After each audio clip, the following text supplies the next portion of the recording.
This episode brought to you by How to Write Manga, your complete guide to the secrets of Japanese comic book storytelling. Available wherever fine ebooks are sold.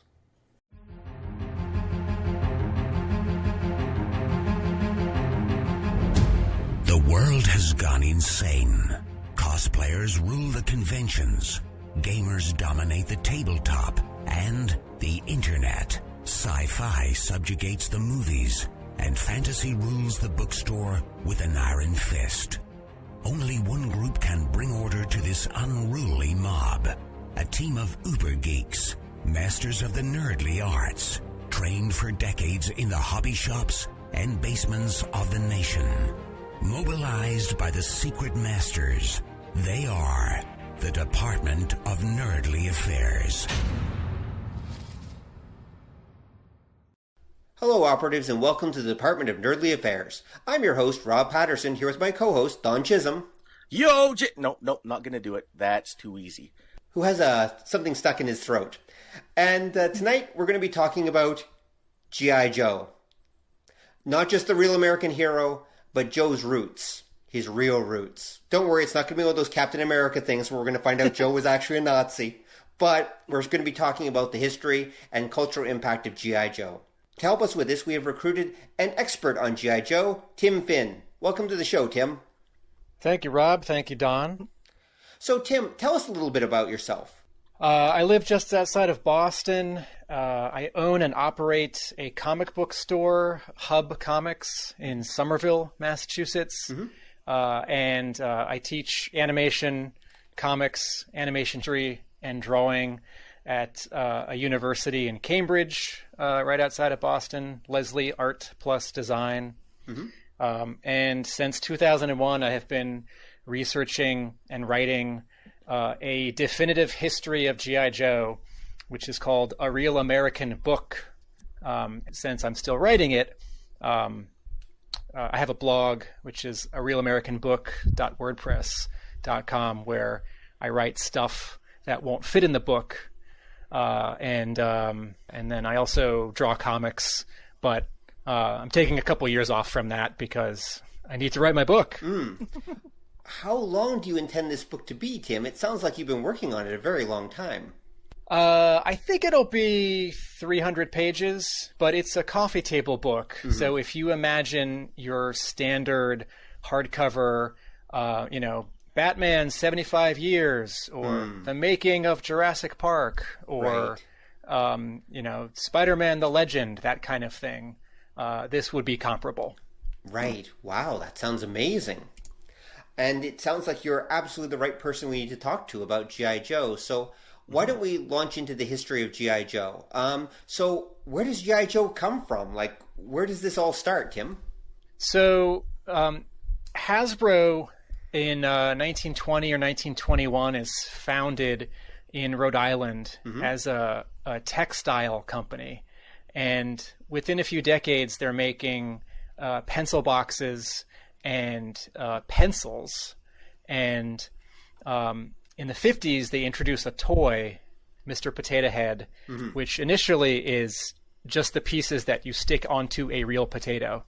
The plastic body that we think of with holes in it for eyeballs and lips and noses, that comes later. In the 60s, there's a toy inventor, as a designer who is not a part of Hasbro, and there's this idea that boys are secretly playing with Barbie, or maybe secretly playing with Ken.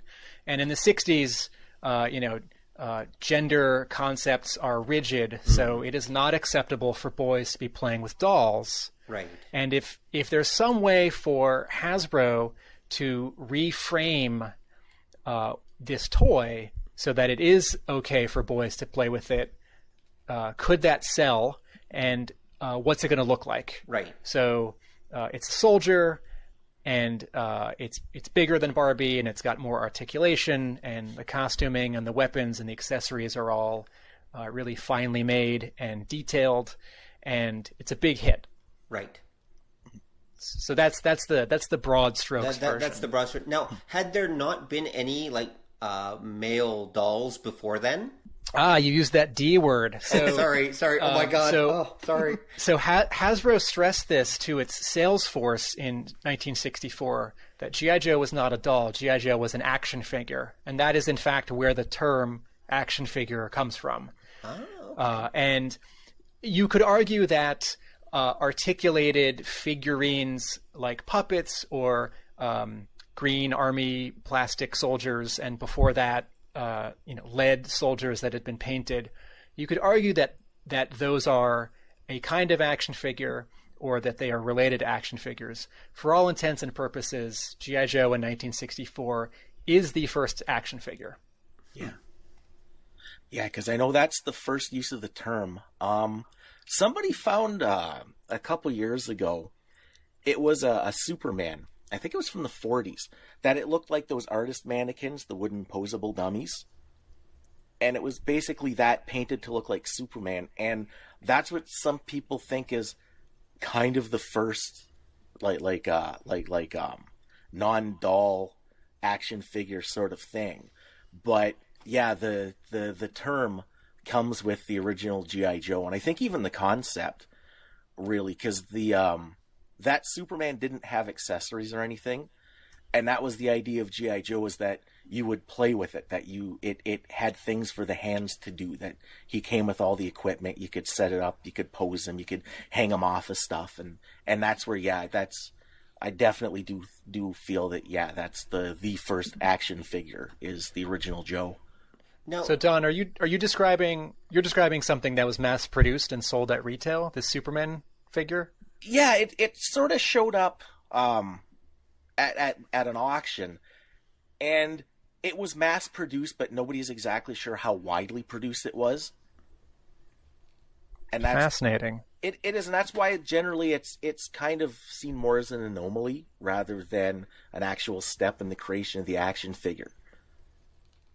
Well, I'm happy to be corrected if there's an Uber toy collector out there, or if something surfaces in the future. If G.I. Joe is sort of essentially the first action figure, but not technically the first action figure, I'm happy to stand corrected. And my knowledge of G.I. Joe in the 60s and 70s is general, because that's not the focus of my book. Right. And there have been books about 60s and 70s Joe, and that's not the Joe that I grew up with. Mm-hmm. So I wasn't particularly a fan of it when I was a kid. I didn't dislike it. I sort of didn't know about it. And when I learned about it, I found it interesting, but it was still two steps removed. So I love seeing boxes of that stuff when I go to the G.I. Joe convention. One of the books in particular about the 12-inch G.I. Joe is a favorite of mine, and I appreciate it. But in the same way that, like the 1989 Tim Burton Batman is mine, and the 1960s Batman TV show is not, I'm happy to, sort of share G.I. Joe with fans of the other versions of it. Now, sorry to interrupt, but who created G.I. Joe? You mentioned a toy person. Do you actually have a name for him? A toy inventor? Larry Reiner, Reiner. He had pitched an idea to his boss at Ideal. He explained the concept to Stan Weston. Mm-hmm. Weston was a licensing agent, and he took the idea to Don Levine, Levine, who was the head of Hasbro's marketing and research. I see. And Don Levine ran with it. Oh, okay. Interesting. Yeah, because Levine is the guy that's generally considered the, I guess I've seen him called the father of Joe kind of thing.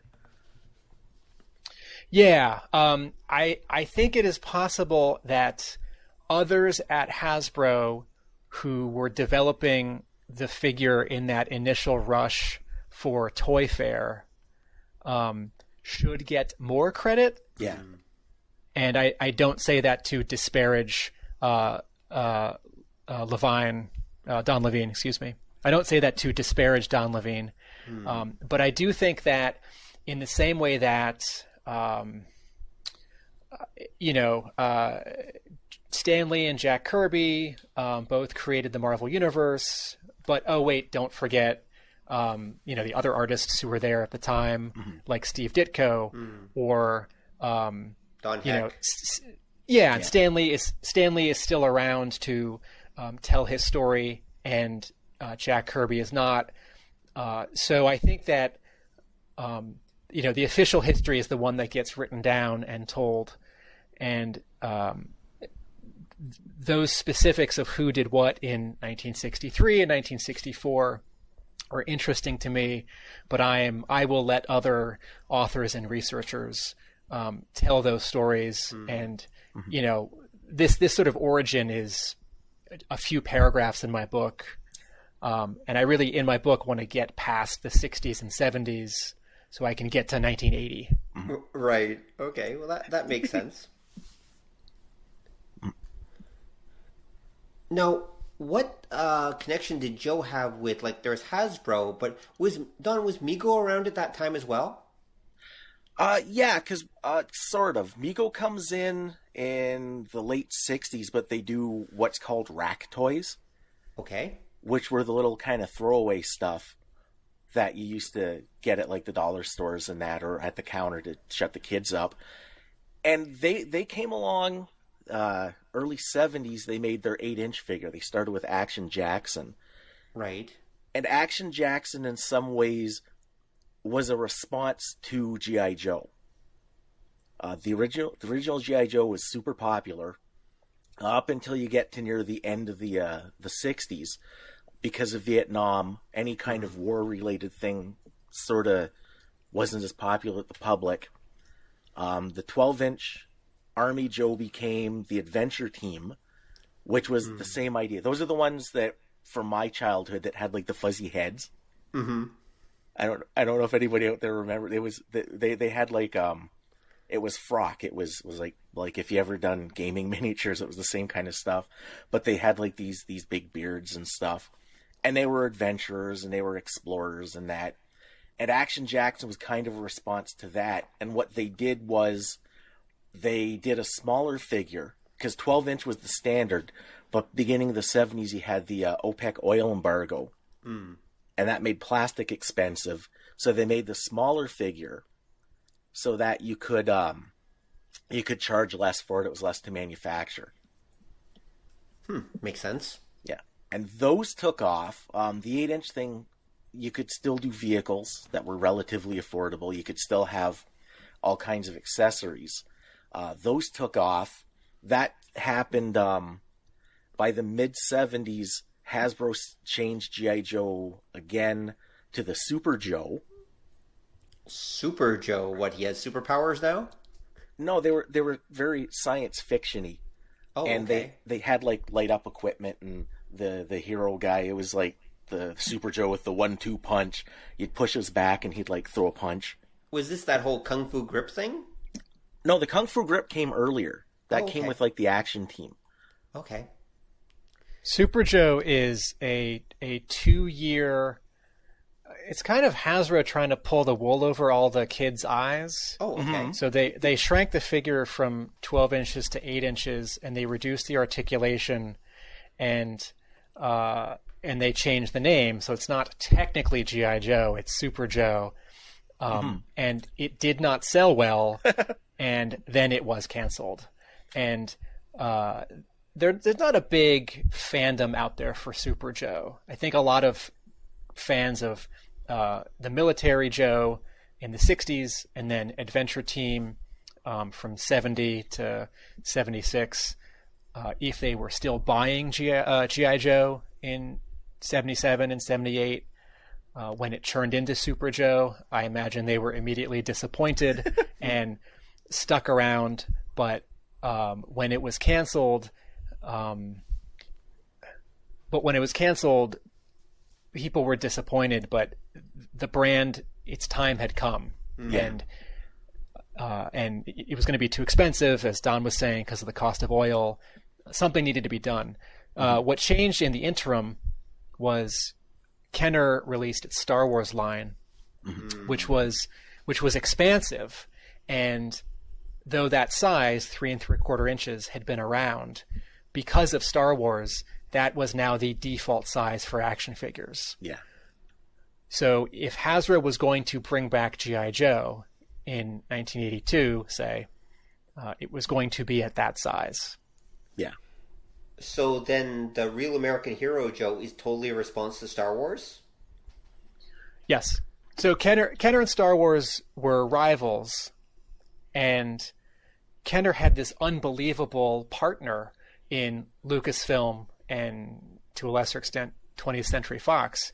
The advertising was there. Of course, there was television advertising for the toy line, but in a broader sense, the major advertising was already paid for. It was these 3 movies Right. that everyone saw and stuck around in theaters for months and months and months, and people saw more than once, and it was this cultural phenomenon in a way that we have a hard time comparing it to, because now the pie for culture is so much bigger, but also has been sliced into so many more pieces. You know, I can be a fan of this TV show, and you're watching a different show, and you're watching a movie on your laptop, and I've heard the show that you like is amazing, but I'm never going to get around to it because there are 50 shows I need to catch up. And that's not even counting comics and books and, the news. Yeah.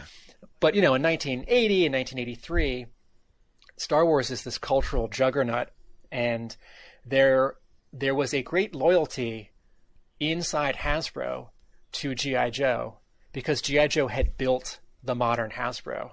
It wasn't just a popular toy in the 60s and 70s. It was a huge hit for Hasbro.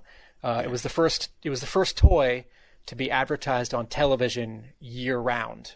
Because up until then, ads on TV only ran at Christmas. Yeah. And Hasbro in 1980 is a completely different company compared to what Hasbro is now. It was still a family company. It was the 3rd generation of owners in the Hassenfeld family, right? This is where Hasbro comes from, right? So the first 3 letters of Hassenfeld and the first 3 letters of Brothers. So Hasbro. Okay. That's what Hassenfeld Brothers. Huh. Yes. So in 1980, it's the 3rd generation of Hassenfeld Brothers, and it is a small company, and it's all in Rhode Island, right? It's all in Pawtucket, Rhode Island. It's not New York. It's not Los Angeles.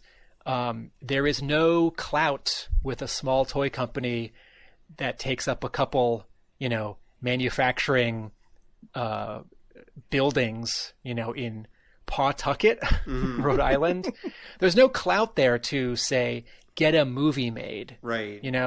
The relationships and the conglomerates that we're used to nowadays, where an entertainment company owns several other entertainment companies or consumer products companies, or they just have relationships with each other.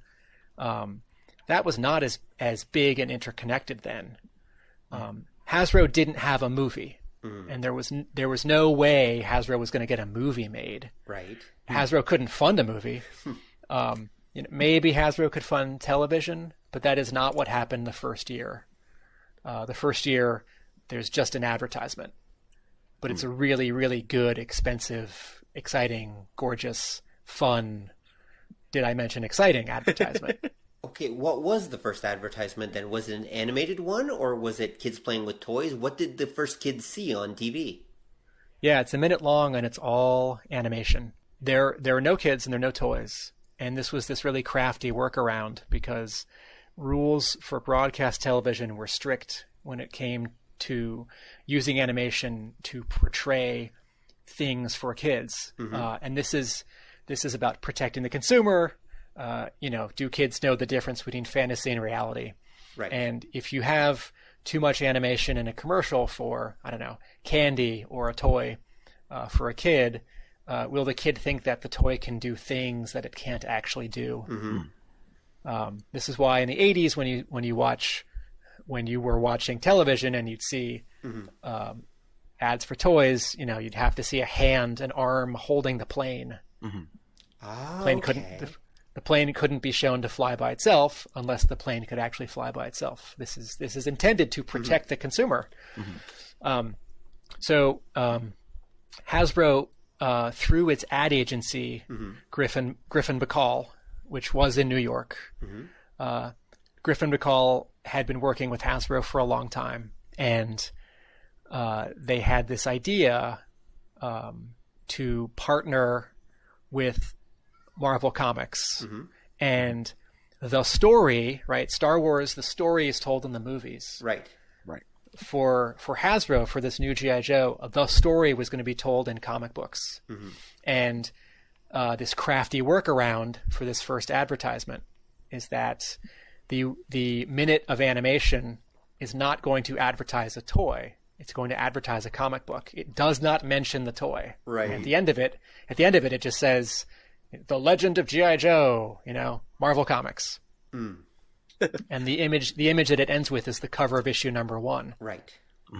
And kids were smart and were going to be able to connect the two, right? You advertise for one thing, but it's all the same characters, and you're going to the toy store anyway.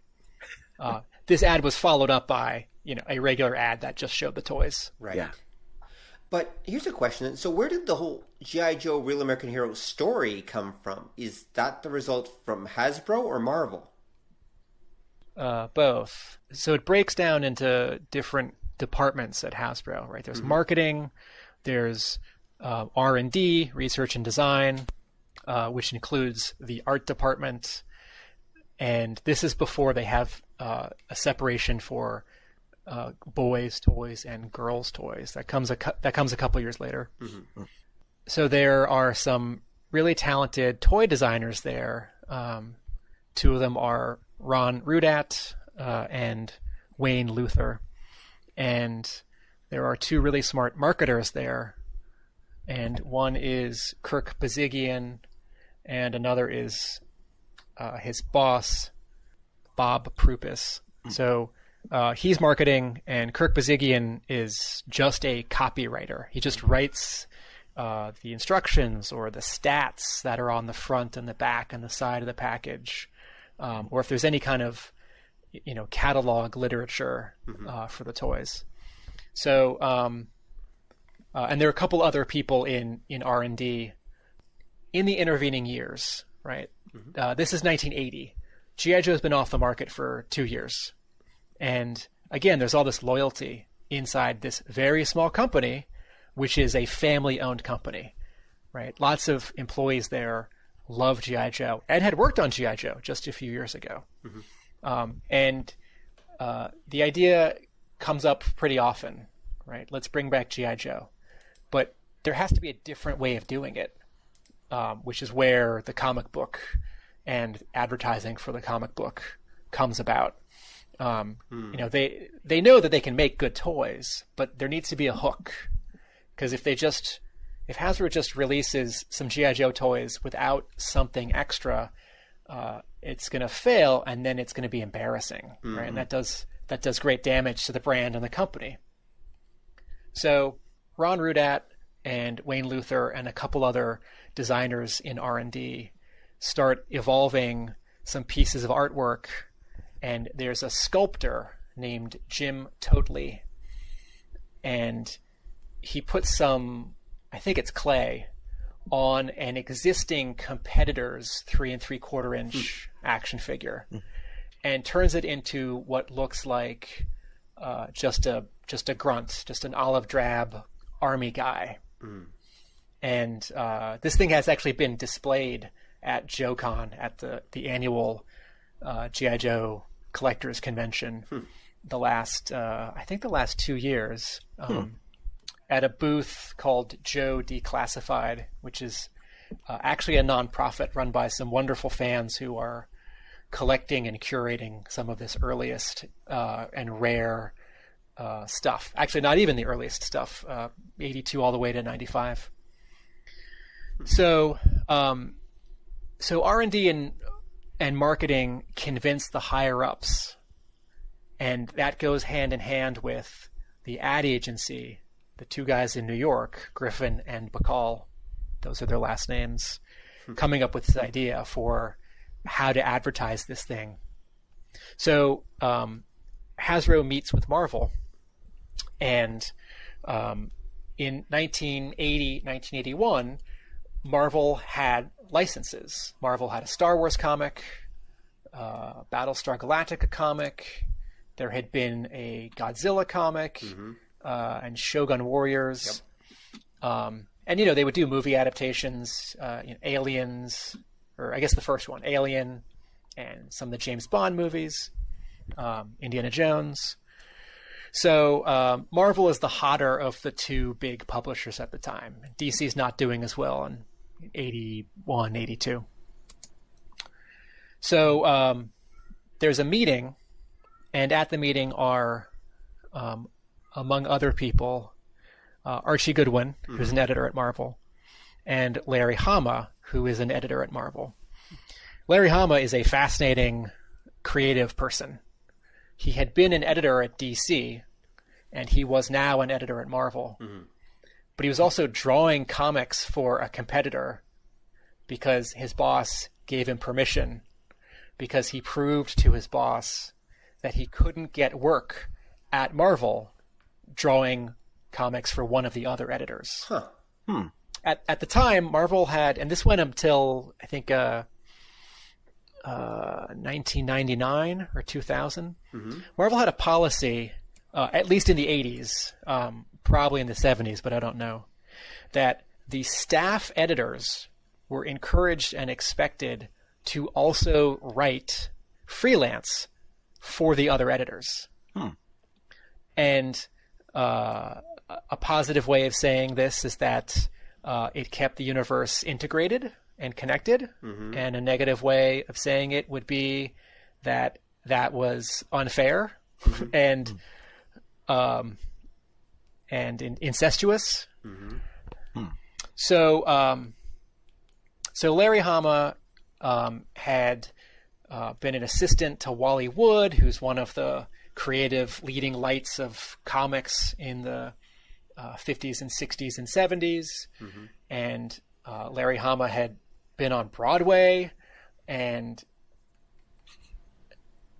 he had drawn comics, right? He actually drew the second and third appearances of Iron Fist. Oh, okay. Which is to say that he bounced around doing a lot of freelance penciling and inking in the 70s. I don't pick out Iron Fist as any particular example, but everyone knows who Iron Fist is now because of that Netflix show. Right. What I mean to say is that Larry Hama is considered the G.I. Joe writer, and that he has done much more than that. Right. So so they go down the row, because the editors have offices in a row, and each editor is asked, we've got this license for a toy comic called G.I. Joe. Do you want to write it? And each editor says no. And Larry Hama is at the end of the row. And one, he has no ego about this kind of thing. He just wants to work. Yep. And two, this was interesting to him. So he said yes.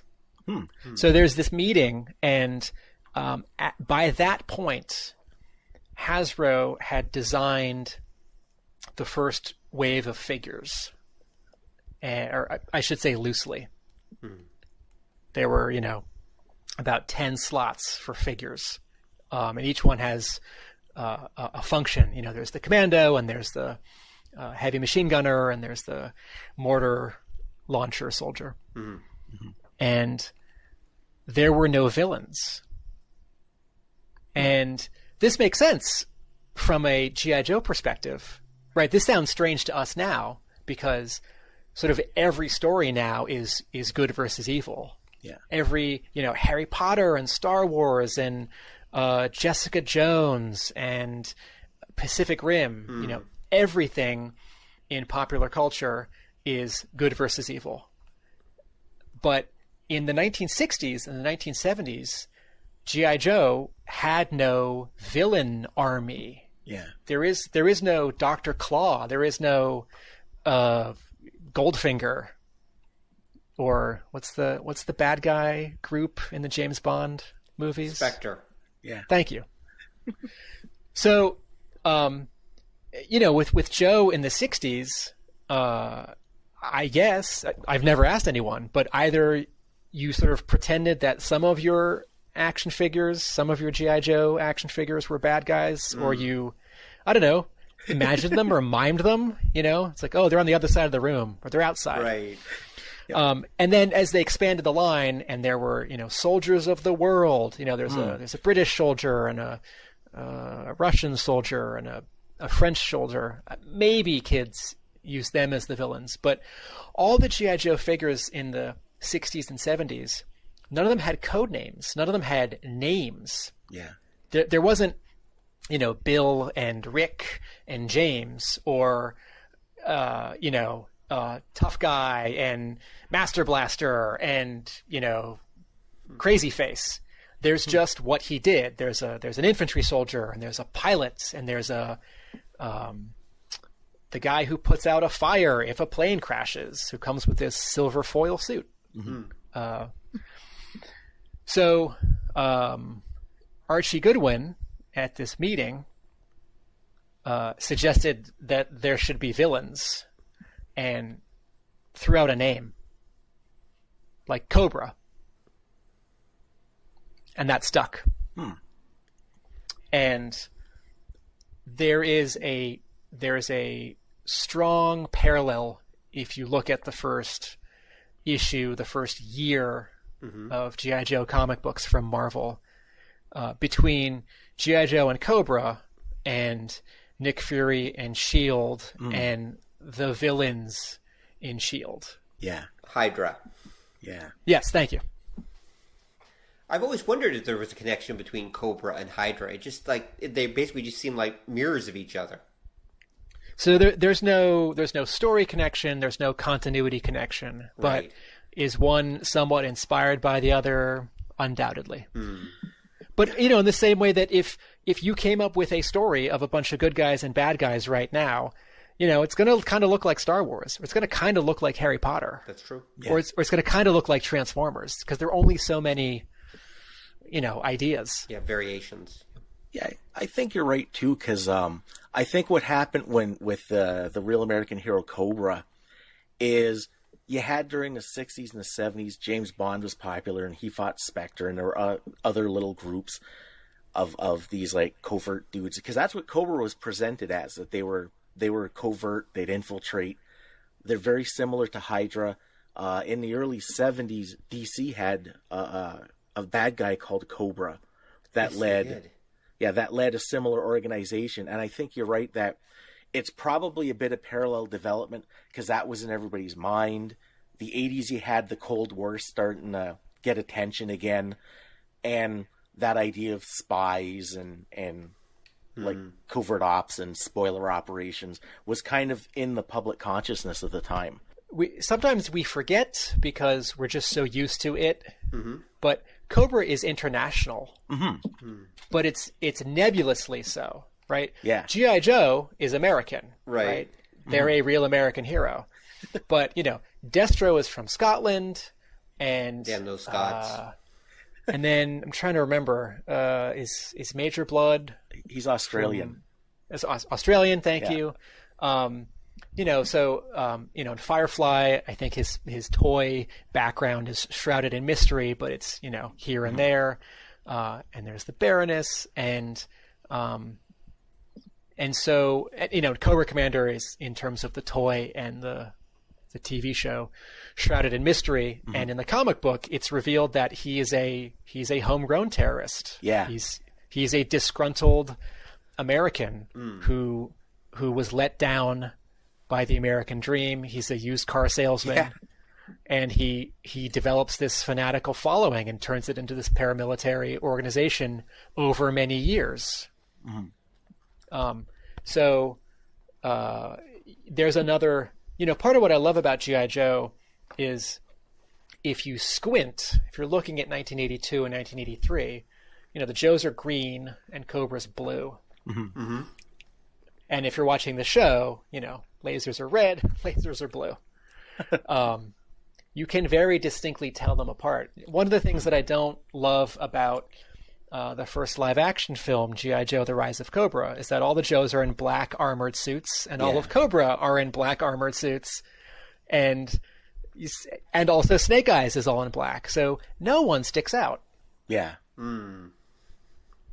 Well, there are many things to dislike about The Rise of Cobra. That's not the only one. That's a whole separate podcast. Yeah. So, because you mentioned the comic origin for Cobra Commander. I always thought that was fantastic that he was a used car salesman, because it kind of explained some of his poorer decisions. As I recall, too, the idea was that he originally started, it was supposed to be one of these like vaguely kind of nationalist, we have to take back the government kind of thing that you've been seeing a lot of in real life lately.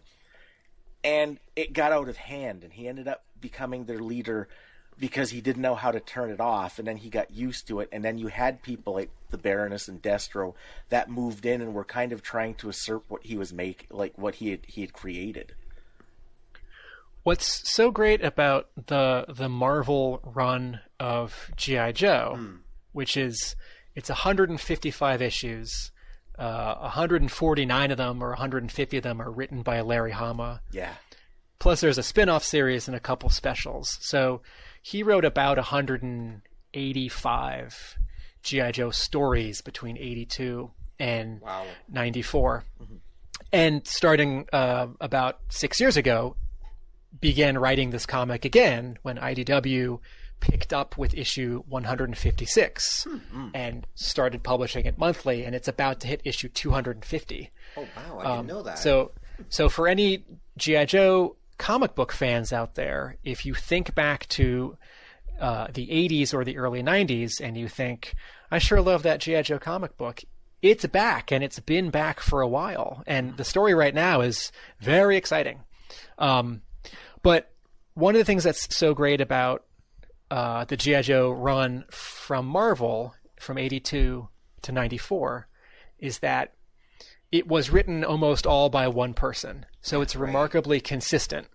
And, you don't get, it happened more often then, it happens less often now. But, how often are there runs that are 5-10 years long by one writer in comics? Yeah. Not that often. But also because one of the weaknesses of that comic is that every year Hasbro would dump, 15 to 40 new characters and vehicles onto the writer to introduce throughout the year. And that does sometimes bog down the story. Yeah. But it also provides this sort of, quarterly infusion of new ideas, so that Hama's always got something that he has to find a way to work into the series. Yeah. And, I can be disappointed that, after a couple of years, my favorite character isn't showing up as much and there are all these other new characters in the way. But looking back, I see that more as a strength now than a weakness. And, also that's why there's a spin-off book for those other 30 issues. There's so many characters. There'll be a second book where I can cram some of these other characters and tell some additional stories. Right. Yeah. And he did a good job. Like, a lot of the stuff in the Marvel run had a very slow burn, that he would set things up and actually take time to develop them. Because I can remember the ones that stick out for me was the whole Cobra Island thing. That kind of that played in the background for a few issues, and then they have that big explosion where they create an artificial island in international territory, and you're like, oh, that's what that other stuff was. And then, sorry, go ahead. Oh no, go ahead. Oh, well, most of that is made up on the fly. Hama would not plot ahead of time. He only knew, he says this in lots of interviews, so I'm not revealing anything too revelatory, but he works on the page that he's writing, and he doesn't know what's going to happen on the next page, which means he also doesn't know what's going to happen in the next issue or the next issue. So G.I. Joe the entire run was basically just him doing comic improv. Yeah. Wow. Now, so to some extent, so those advertisements, right? I had mentioned the ad that premieres in early '82, which is a fully animated commercial for issue 1, and what the ad agency and its animation company, Sunbow Productions, did starting in '82 was 4 commercials a year, 1 each quarter, where it's 30 seconds of animation and it is specifically advertising that month's issue of the Marvel comic book. It's not for the toys. You don't see kids or their hands. It's just animation of characters and vehicles. And the end image is that month's cover. And so 4 times a year, Larry Hama had to write an issue using the characters and vehicles, and to a great extent, the situations that had been concepted for that commercial. So the part of why no one wanted to, going back to, asking all the editors in the office, part of why no one wanted to do this book was because, one, toy comics in 1981 don't last very long. They don't have a lot of clout, it's doing a thing for kids. And you have to coordinate with the licensee. Yeah. So, Marvel would send the scripts and I think photocopies of the pencil artwork, maybe also the inks. I think certainly at the beginning it was both. I think later on maybe just the pencils, but I don't know for certain. But certainly the scripts, and Hasbro marketing would approve them, or maybe make some light notes and send it back. And all this just takes time. If you're writing Daredevil, right, you only have to coordinate with 2 people, your editor and the artist. But if you're writing G.I. Joe, it's how are we going to send this to Rhode Island? And then once a year, you have to go there so they can show you the new toys, which maybe I shouldn't phrase that as a chore. You get to go there so they can show you the new toys. Because the flip side is, if you are writing G.I. Joe or you're the artist who's drawing G.I. Joe, you're working on the only comic book that Marvel publishes that is advertised on television. Yeah. That has almost never happened. That happened one other time in the mid-90s with a different publisher. And I guess DC Comics was offering up an advertisement, sort of a generic advertisement that comic book stores could slap their name on at the end in the mid to late 90s. But in terms of specifically advertising one title, right, that was huge. Because it works a little weird with the Marvel thing, because what I'd heard, Marvel did have one tie-in that wasn't Star Wars that did really well, and it was the Micronauts. And the reason that Hasbro went to Marvel was because the Micronauts comic was doing so well. At different times, it was one of Marvel's top-selling books. But the weird thing is, the comic only borrowed very lightly from the toy line. Yeah. So, go ahead. You probably know more about MEGO and Micronauts than I do. Yeah, well, little. It was because what I'd heard happened there was because it was Herb Trimp and Michael Golden were like the guys that worked on the first few Micronauts, and the toys came out in '76, Christmas '76. They were just before Star Wars. They were so impressed, they wrote to MEGO and said, "We'd like to do a story based on these characters." And MEGO sent them like a ton of designs and notes, a lot of which I'm suspecting were actually from the Japanese Micro Man, which is what the Micronauts toy line originally was. And they kind of picked and chose and did their comic. It took off, and then Hasbro said, "We'd like to kind of do something like that." But Hasbro, what you had, I think, with the Marvel Hasbro thing was the beginning of the idea that the company that created the toy and the company that did the tie-ins actually worked together. Before that, you kind of just license out your product, and whoever got it would do whatever with it. Yeah.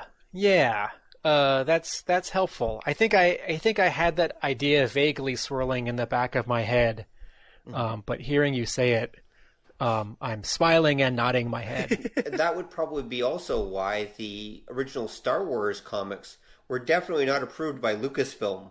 They were, I think they were approved, but there was so little in the way of like an office for oversight in licensing, I assume, in 1977 at Lucasfilm, that anything. It's like, oh, you're going to do comics for us? Great, do comics for us. Yeah, there were caveats when Marvel got the Star Wars property, because again, this idea of one company coordinating everything was a new idea. What happened with Star Wars, the only real limits they had was when they did the first 6 books, they were working off of the script and not the movie, because I think number 1 and 2 came out before the movie, and that's why deleted scenes are in the comic. And they had a stipend that the main characters couldn't meet up during the comic. That was the only thing I really remember Lucas hammering on them. So you couldn't have like Han Solo fight Darth Vader, because they didn't want to screw anything up for the later movies. And that's why they introduced a lot of side characters and new characters for the comic, because you couldn't really do anything with the main ones from the movie. Yeah, these relationships with these properties published by Marvel varies case by case in another interesting way. The Micronauts characters are in the Marvel universe, and they meet Marvel characters. The G.I. Joe comic book storyline is its own universe. When a year later, Marvel publishes a Transformers miniseries, Spider-Man shows up. Yeah. And immediately the Transformers are in the Marvel universe. Yep. And then the miniseries does so well, they greenlight it as a monthly. So 4 issues, and then they take a month or 2 off, and then they just publish issue 5, and it continues. And right then, everyone just quietly agrees that it's not a part of the Marvel universe. Yeah, well, that's another messy one too, because there is an exception to that, and that was the character of Circuit Breaker. Yeah, it's messy. Yeah. And then Death's Head showing up in the UK comics. Yep. There's a little bit of back and forth, and as Titan and as IDW have republished the Marvel 80s run, some issues have been included or haven't been included because, say, Spider-Man shows up. I mean, my simple reason for being most appreciative that the G.I. Joe comic book is not in the Marvel universe is because that keeps it more grounded. Yeah. If Galactus is going to show up and eat us, then, Cobra's schemes don't seem as grand. We should probably switch over and talk about the toy, because I feel like I'm revealing my bias as a comic book guy, because I've been going on and on about the G.I. Joe comics, and any of my G.I. Joe friends who are more on the toy side listening to this right now are thinking, talk about the toys. Okay, let's talk about the toys then. We'll get to the animated series as well, probably soon. Here's a question. Was Duke one of the original G.I. Joe toys? No, he shows up in the second year. Yeah. Okay. The character Hawk, who in the first year of toys has blonde hair and is in all green. Sometimes he and Duke, it's easy to get them mixed up because they seem so analogous, because for the first couple of years, these 2 guys are in charge, and they look, if you squint, similar. But Hawk is a higher rank.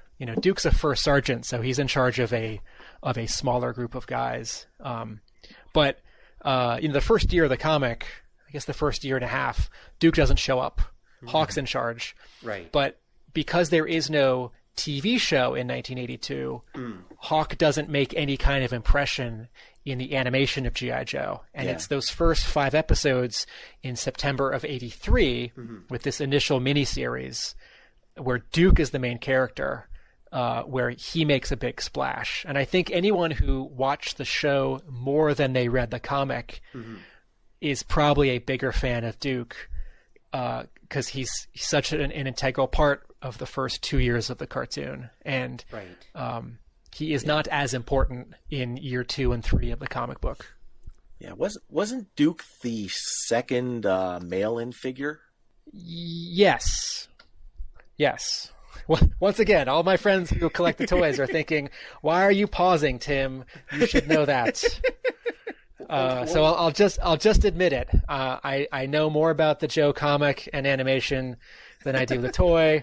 I know a good chunk about the toy, but yeah. So Duke's a mail-in in the second year, and he shows up in the third year at retail in the toy line. So out of curiosity, what was the first mail-in figure? Cobra Commander. Oh, with his hood. oh, okay. At retail, you can buy him in stores with the silver mask. Yeah. But if you sent, $1 and a flag point or something like that, 2 flag points and $1, Hasbro in 1982, 1983 will mail you this other version of Cobra Commander. And that Cobra Commander as a mail-in figure was available for several years. Yeah. Yeah, there were a few, because I think, was it 85 or 86? They were trying to clear out stock, and you could send a couple flag points in the book and get a Hiss tank. Yeah, the direct mail segment of Hasbro selling G.I. Joe to the consumer is a wonderful supplement to the toy history of G.I. Joe at retail, where Hasbro put together these very small but gorgeous catalogs that were, 3 inches by 3 inches and folded. And there'd be photos of various vehicles and figures that had been at retail the year before or 3 years before. And there'd be a story written out for why this particular combination of figures needs to go on this mission to stop these Cobras using this vehicle. And sometimes there'd be a painting or an illustration as sort of a cover image for these little, very small catalogs that would come packed with the boxed vehicles, or really, really tiny ones that would come behind the figures in their carded packaging. And for many years, Hasbro had a robust direct mail program for G.I. Joe. And yes, a lot of it was to clear out extra stock, but there were also some really amazing innovations. Like in 1987, Hasbro had a figure. It's a G.I. Joe character. He's wearing gloves and a helmet, so you don't know what his complexion or his hair looks like, which is to say he could be anyone. And Hasbro had printed up. It's a 1-page ad in comics. It's a page in one of these little catalogs.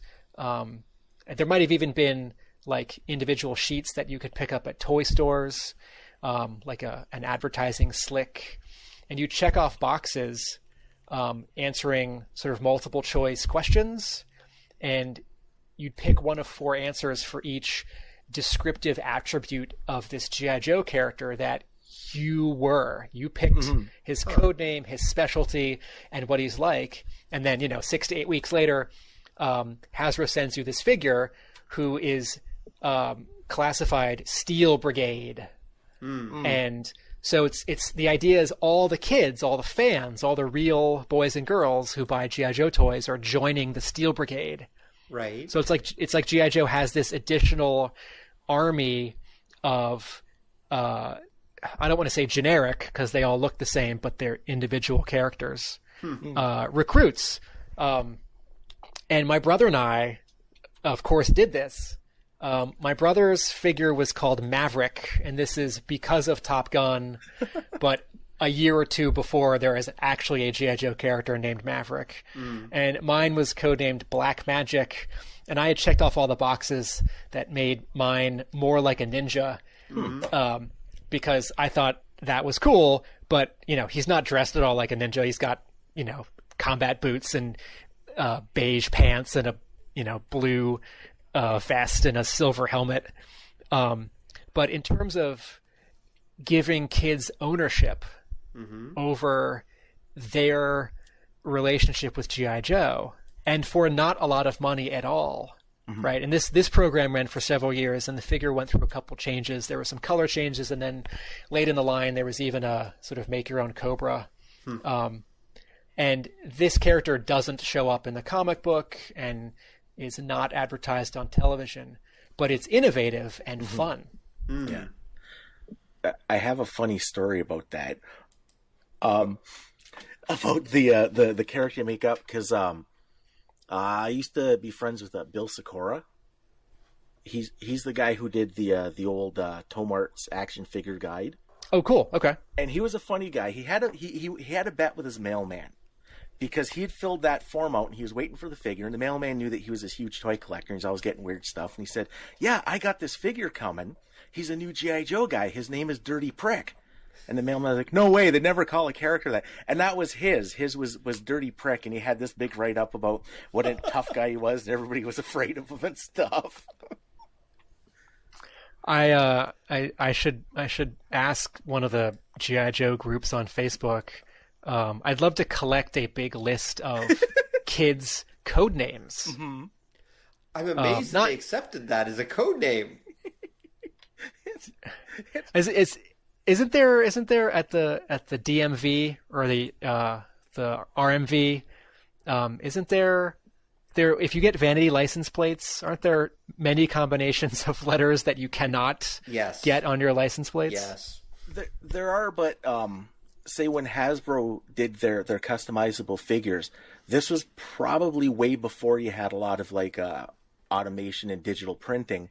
So it was probably people actually doing the editing. And if you happen to get that one guy who's just really tired of his job, or this just strikes him as really funny, nobody else is going to see it other than the guy who receives it. So nobody's going to know he was the guy that printed it up. So why not? The file card that comes with the figure is 8.5 by 11, and it's got the same painting of the character that was on the initial sort of offer catalog. And then all the information has been printed with a dot matrix printer on this. It's not cardstock, but it's a slightly heavy sort of gray paper. And if you Google, you know, G.I. Joe Steel Brigade, you'll probably come up with someone who has scanned their Steel Brigade file card. And I don't know, as a kid in 1986, did I say? It was 87. I don't know.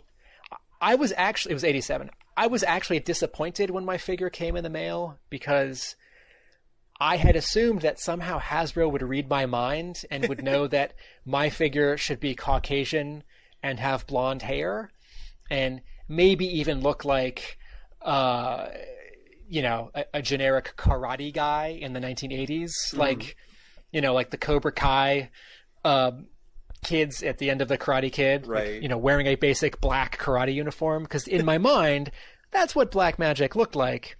And of course, when I opened the package, it's the silver helmet with the beige pants and the black boots, which is what they showed you when you sent away. But it took me a little while to sort of accept that this toy company, you know, 5 states away, couldn't read my mind.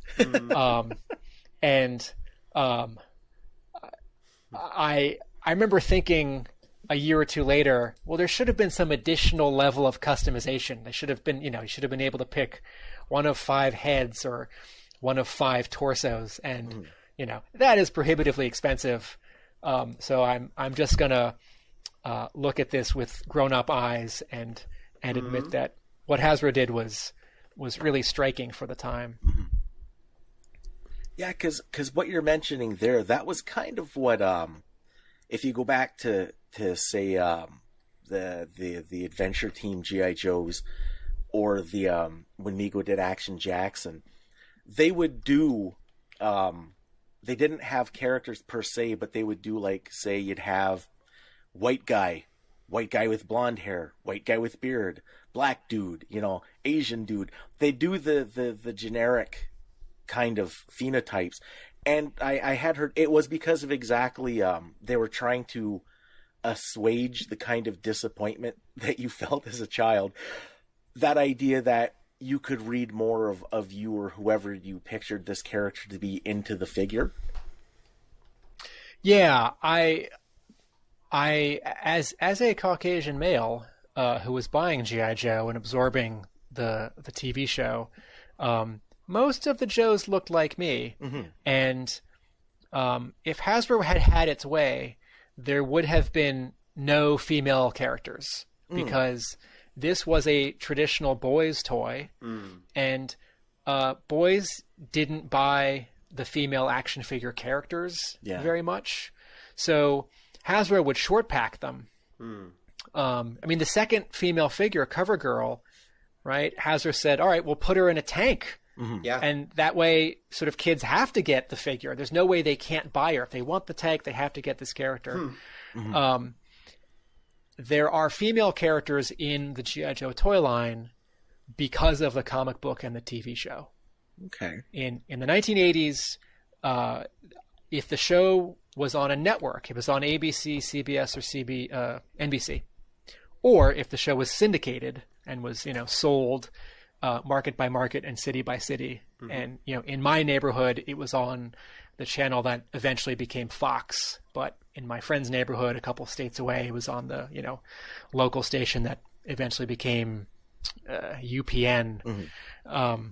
In other words, independence. Right. Thank you. So whether it was going to be on a network or in syndication, the show was not going to be accepted if it was all men. Mm-hmm. So there needed to be some diversity, and not just white guys. Same thing for the comic. Yeah. So this is where Scarlet comes from, and this is why every year or two, CoverGirl, the Baroness, Jinx, Zorana, and Hasbro did it dutifully, and there is this is beyond the purview of my book, but there are certainly larger discussions to be had about representation in children's fiction. Yeah. At the time, I thought that G.I. Joe was awfully diverse. Mm-hmm. There's this one black guy every year, and some of these characters are Latino, and there's a woman every second or third year. One of the things that's so great about the comic book is that the female characters, it is never a big deal that they are there or on the team. Yeah. And I always felt that way about the female characters on the show as well. A friend of mine, who knows I'm a really big G.I. Joe fan, we were talking last year, and she said, I didn't like that show, it was sexist. And I said, no, it wasn't. I get all defensive. And I was sort of racking my brain for what scene or portrayal could have convinced her that, and I thought maybe she's just remembering wrong. How well do you remember a show from 25 years ago? Mm-hmm. And I realized it may be a little bit too baked into the DNA of this particular version of G.I. Joe, where Lady Jaye, her code name is Lady Jaye, right? And in the second live action movie, in G.I. Joe Retaliation, this character is just named Jaye. Mm-hmm. And it took a long time for me to, when the second movie came out, I thought they shouldn't change her name. And then I thought, oh yeah, they probably should. Because if you had a Joe named, Doughboy, or Boy Wonder, or Man something, Manpower, that would be awkward, and I would wonder why that's getting called out. Except that one thought, though, lady in this case is a title. It's like Sir. That would be like having a Joe named Sir Bill or something like that, or Sir K. It technically is only functioning there as a title. It's not functioning as this is a woman specifically, any more than saying Sir Bill would be a man. That's true. That's true. I think in this case, I would need to sit down and watch several episodes with my friend and have a deeper discussion to see if there's something obvious or subtle that I'm missing. I do think there's a chance that my friend is just sort of half remembering something from 25 years ago. But, you know, the way that discussions of gender portrayals are these days, if a friend of mine says, you know, I have a problem with how a character is portrayed in this fiction, I'm much more likely and eager to listen, right? Oh, yeah. And try and understand. Whereas if I was 10, I would say, no, this is mine. Don't ruin my thing. No, well, here's an interesting side question, though, and I'm not trying to start a fight or anything, but did the female characters, CoverGirl aside, because she came with a tank, actually sell for Hasbro? Like, were they basically just, okay, we've got to do this, and so let's short pack them, and let's just hope they sell? Or did they actually sell? They were the lowest sellers. Right. So, you know, there could be a chicken and egg discussion, you know, like Hasbro wasn't advertising more, or the culture should have caught up with this so that Hasbro's audience wasn't in a position where they were less interested in these characters. But the fact is, these characters did not sell as much. Right. Well, that goes with most toy lines. As you know, there's that great protest that says, you know, that the toy companies should be making as many female action figures as possible. And then the female action figures, based on what not just what you said, I've heard from other sources, they literally sit there on the shelf and no one buys them. I think in terms of this larger discussion, I don't follow action figures as much as I did 10, 15 years ago. I'm not so much a toy collector now. But when I go to comic book conventions, whether it's sort of the mainstream ones like New York Comic Con, that's very much about big publishers and movies, or really small indie focused comic conventions like Mice or SPX or MoCA, I see a much better balance of gender than I did 15, 20 years ago. And when I go to the Transformers convention and the G.I. Joe convention and HasCon, the Hasbro convention last September, similarly, I see a much bigger variety of not just gender, but age. And I think some of this is this larger cultural trend of the mainstreaming of all of these sort of nerd cultures, video games, comic books, animation, anime, toys, fan art, cosplay. And I think, but you know, I mean, at retail, there is still a division, maybe less so in some stores, but there's still a division between where the boys' action figures are. And, you know, I mean, the Barbie aisle, right? There's this big blast of pink. Actually, you know, that might be a dated reference, because I'm thinking of Toys R Us in the 80s, and I have not spent a lot of time. No, it's still a giant blast of pink. I had to go toy shopping over the Christmas holiday. It is so much pink that your brain wants to just shut down. So, you know, some of this is, I mean, it's not just toys. It's publishing. It's decisions that retailers are making. And well, yeah, I mean, here, no, and I do think that it's that it is becoming more balanced, and that's great. But anyone who wants to see something really interesting, type in Star Wars toys type in what's the new Last Jedi toys not selling into YouTube, and you will find people going around to toy departments and literally looking at all the toys, they're all discounted at this point, and it's just piles of the female action figures, and most of the basically, to be blunt, the male ones are almost all gone.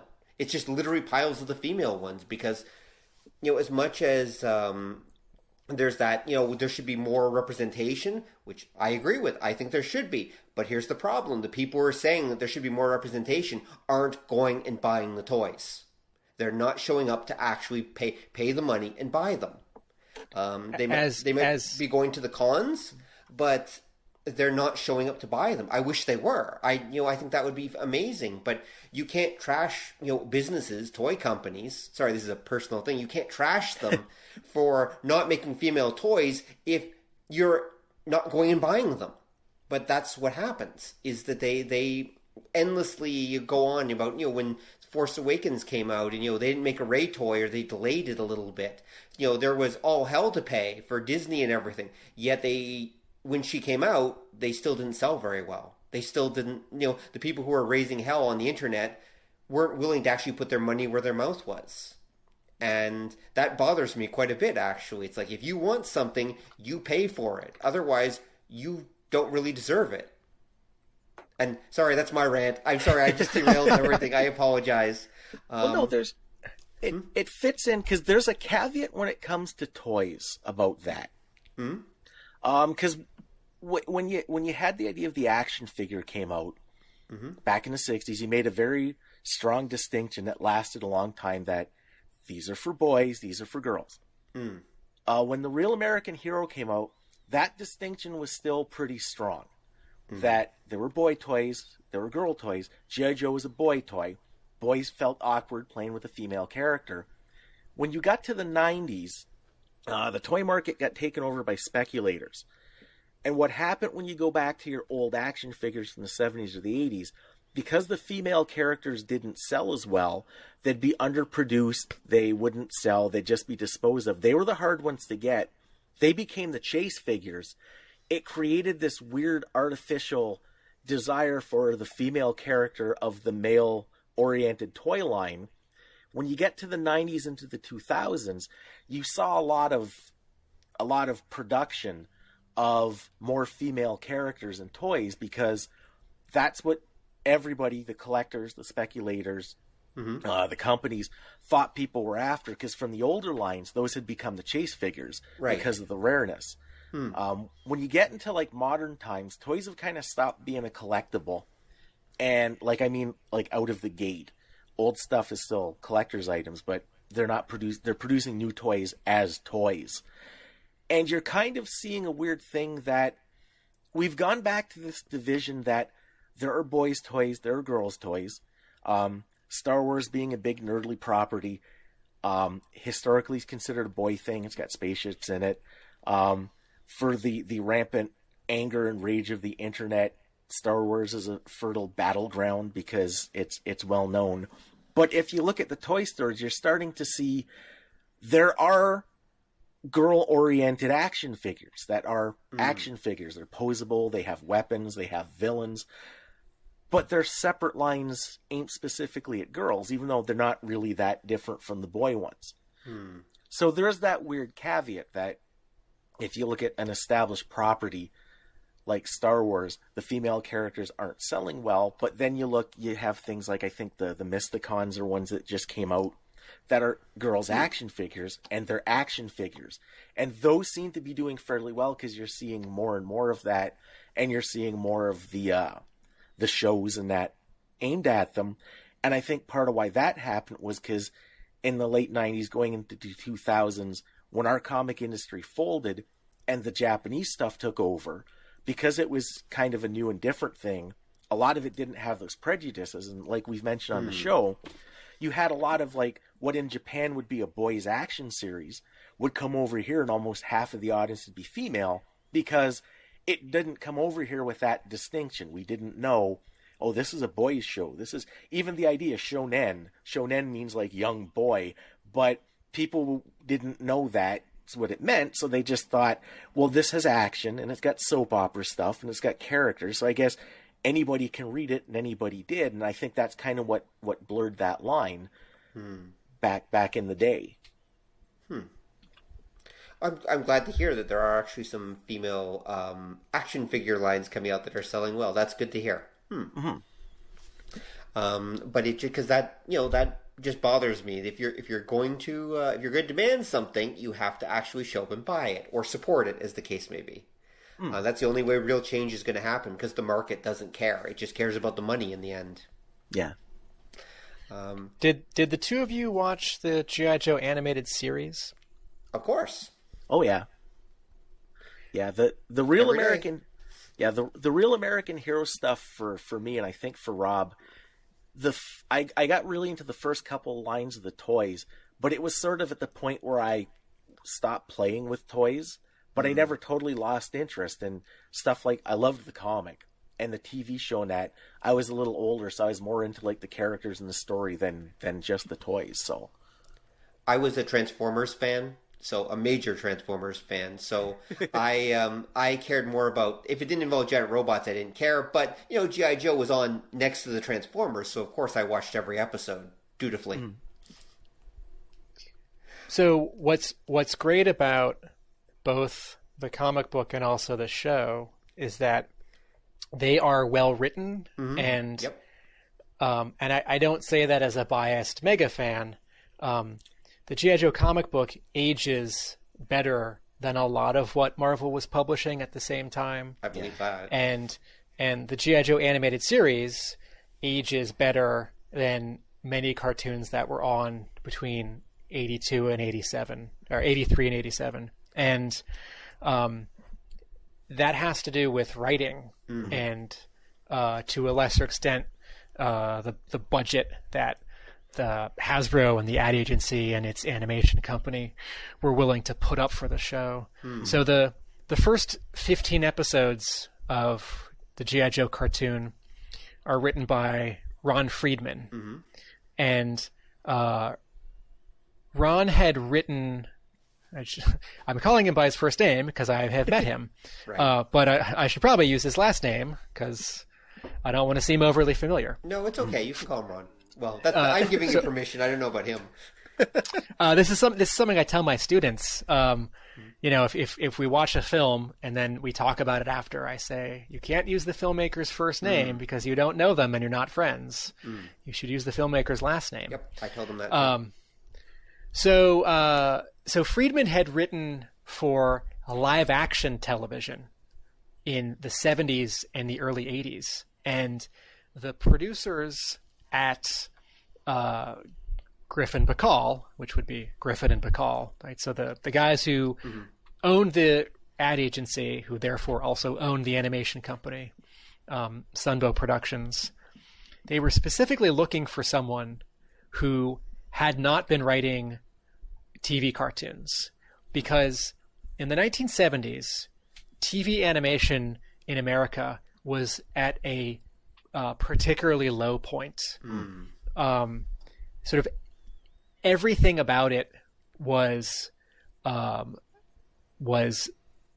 a low place. So, Walt Disney had died in the 60s, and the features that came out from his company without his guiding hand were good, but not as good as the peak work. And then budgets were getting cut, so you have less grand animated features like Robin Hood or Fox and the Hound. TV cartoons in America in the 70s, there's all this just really repetitive, limited, stale, stiff, inactive, like Hanna-Barbera stuff. And Filmation.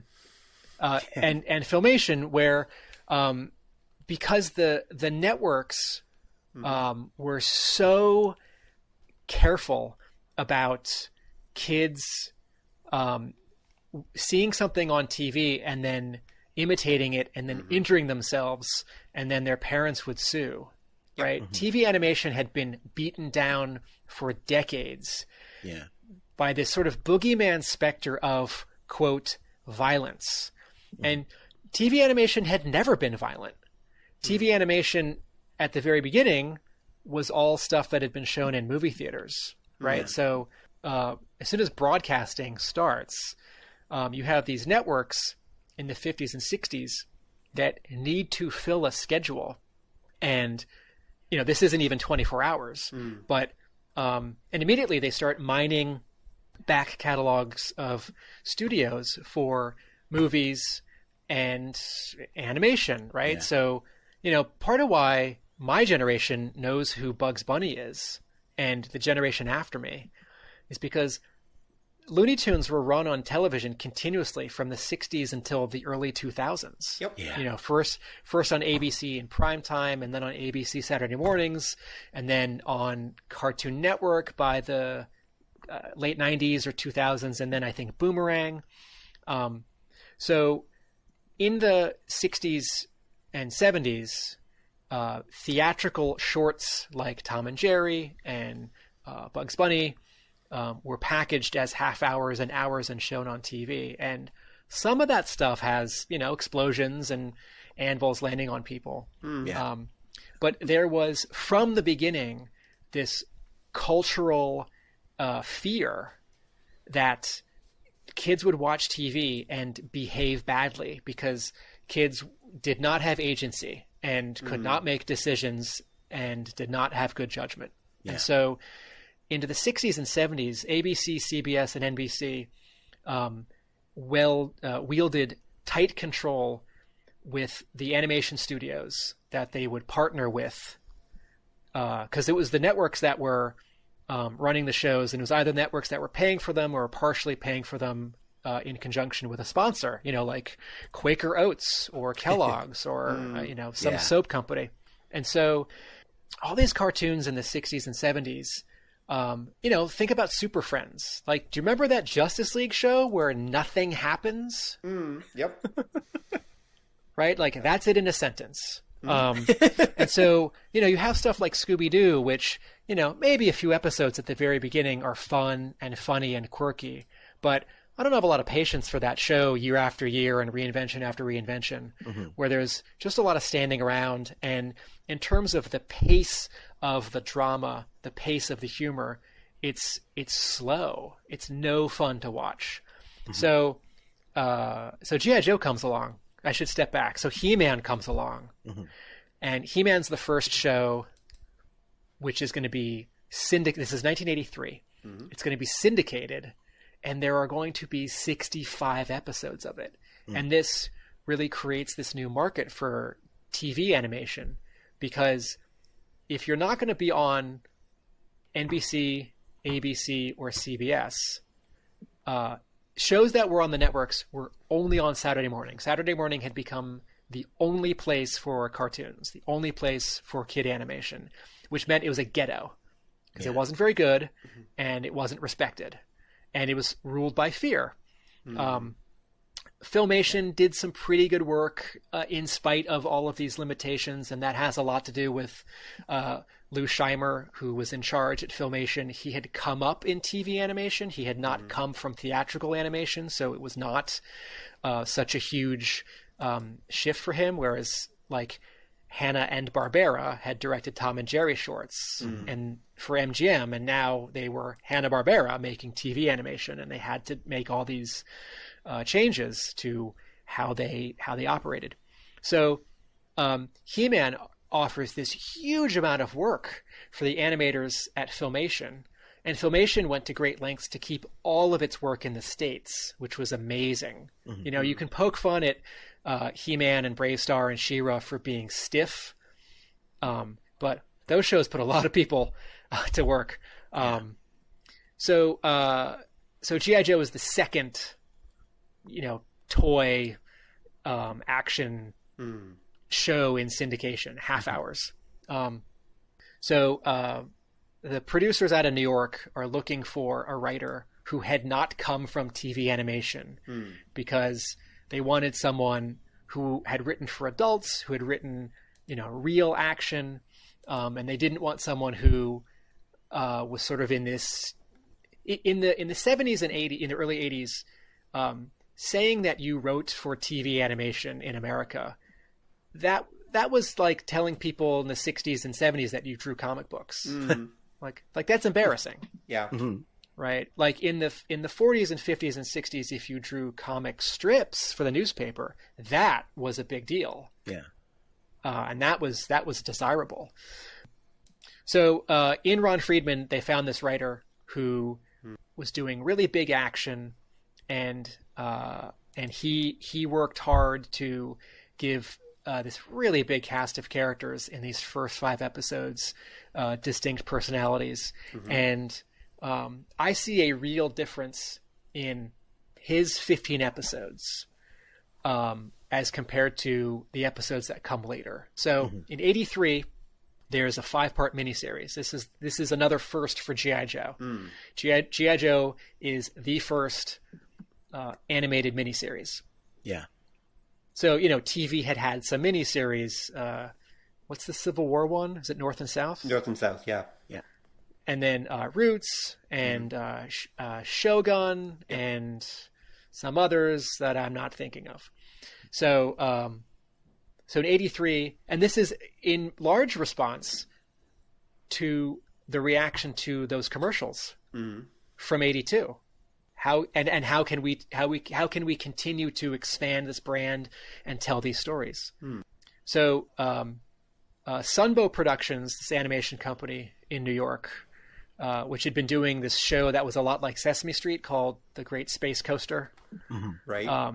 They pick Marvel Productions as their animation partner. And Marvel Productions is the animation half of Marvel Comics, right? Marvel Comics is in New York. Marvel Productions is in Los Angeles, right? Hasbro's already partnered with Marvel Comics for the comics, so this all makes sense. So the show has a really healthy budget. The animation's really wonderful. The voice director, Wally Burr, is wonderful. The casting is wonderful. These are not just good voice actors. These are good actors. These are people who can perform and who have interesting voices. The music is great. Everything about this show is great. So it's really popular. And in 84, they make another 5-part miniseries, also written by Ron Friedman. And this now gets to introduce another sort of 2 years of characters. And at this point, the goal now is to strip it. And stripping a show means running it in syndication with an order of 65 episodes. And that number seems like a fantasy to us now because budgets are so much smaller and the audience is so fractured. But in the 1980s, if you wanted a show to run 5 days a week, the number was 65 episodes, which is 13 weeks or 5 episodes a week. Right. So you have a rerun. So you won't have a rerun until 3 months from now. So for 85, there are now enough episodes that with the first 10, they can run the show 5 days a week. So in the fall, that starts. And the 1985 season begins with another 5-part miniseries, which is also written by Ron Friedman. And Friedman has a particular brand of there's a fantastical element to his G.I. Joe, which is not as visible in the episodes that come after. Some of it is I think everyone is still sort of swimming in the Star Wars soup. Some of it is, and I've heard this from the head marketing guy who was at Hasbro in the 80s, Bob Prupis, that the ad agency just kept pushing for sci-fi and Star Wars, and some of Rhode Island, some of Hasbro kept pushing back. No, military. Right. And some of it is, I think, just how Ron Friedman as a writer reacted to these characters and scenarios. Because G.I. Joe is pretty sci-fi. Yep. Right? We can say it's realistic. It's not. We can say it's grounded. It's grounded, but there are all these jetpacks. And one of the first year characters is a laser trooper. Yeah. And the Cobra Hiss, which is a gorgeous design for a tank, but You wouldn't build a tank like that. No. These are military inspired fantasy constructs.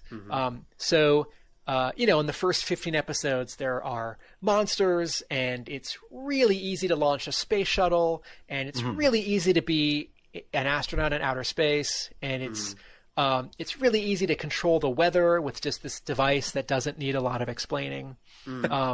And it's really easy to infiltrate G.I. Joe headquarters and steal something. So Friedman stuff is less, and again, I use this word cautiously, realistic.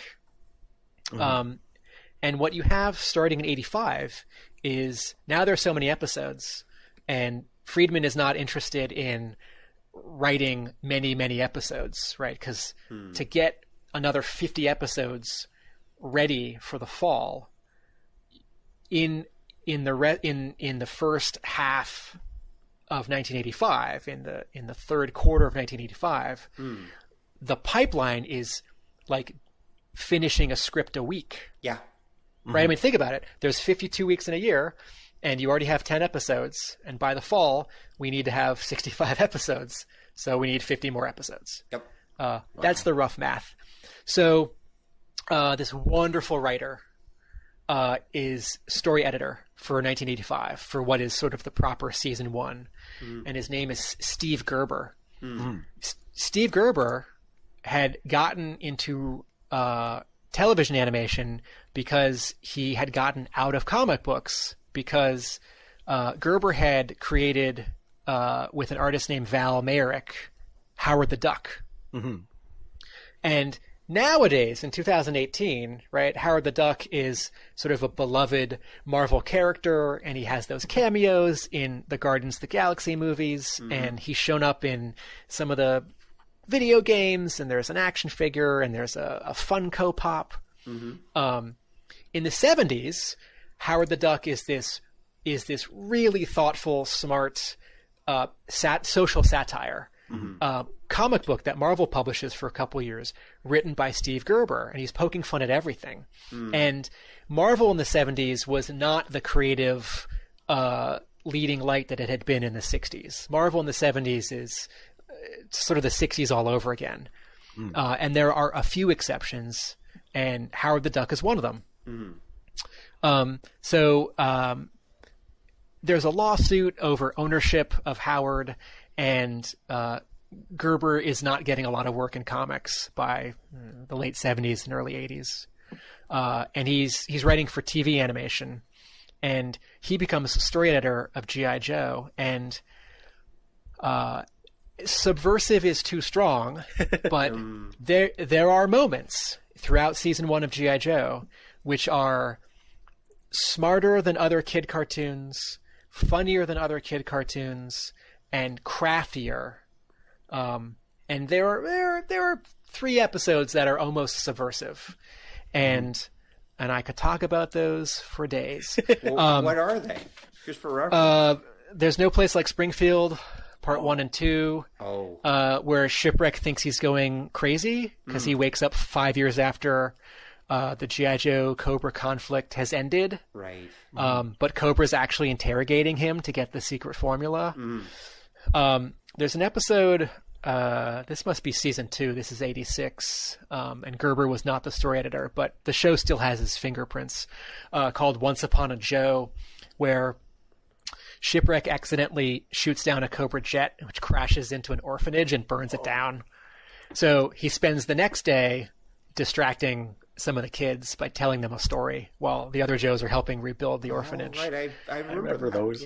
Yeah. And the story that he tells is like poking fun at G.I. Joe and also other cartoons. And there's an episode called The Wrong Stuff, where Cobra puts a satellite in orbit and broadcasts its own network.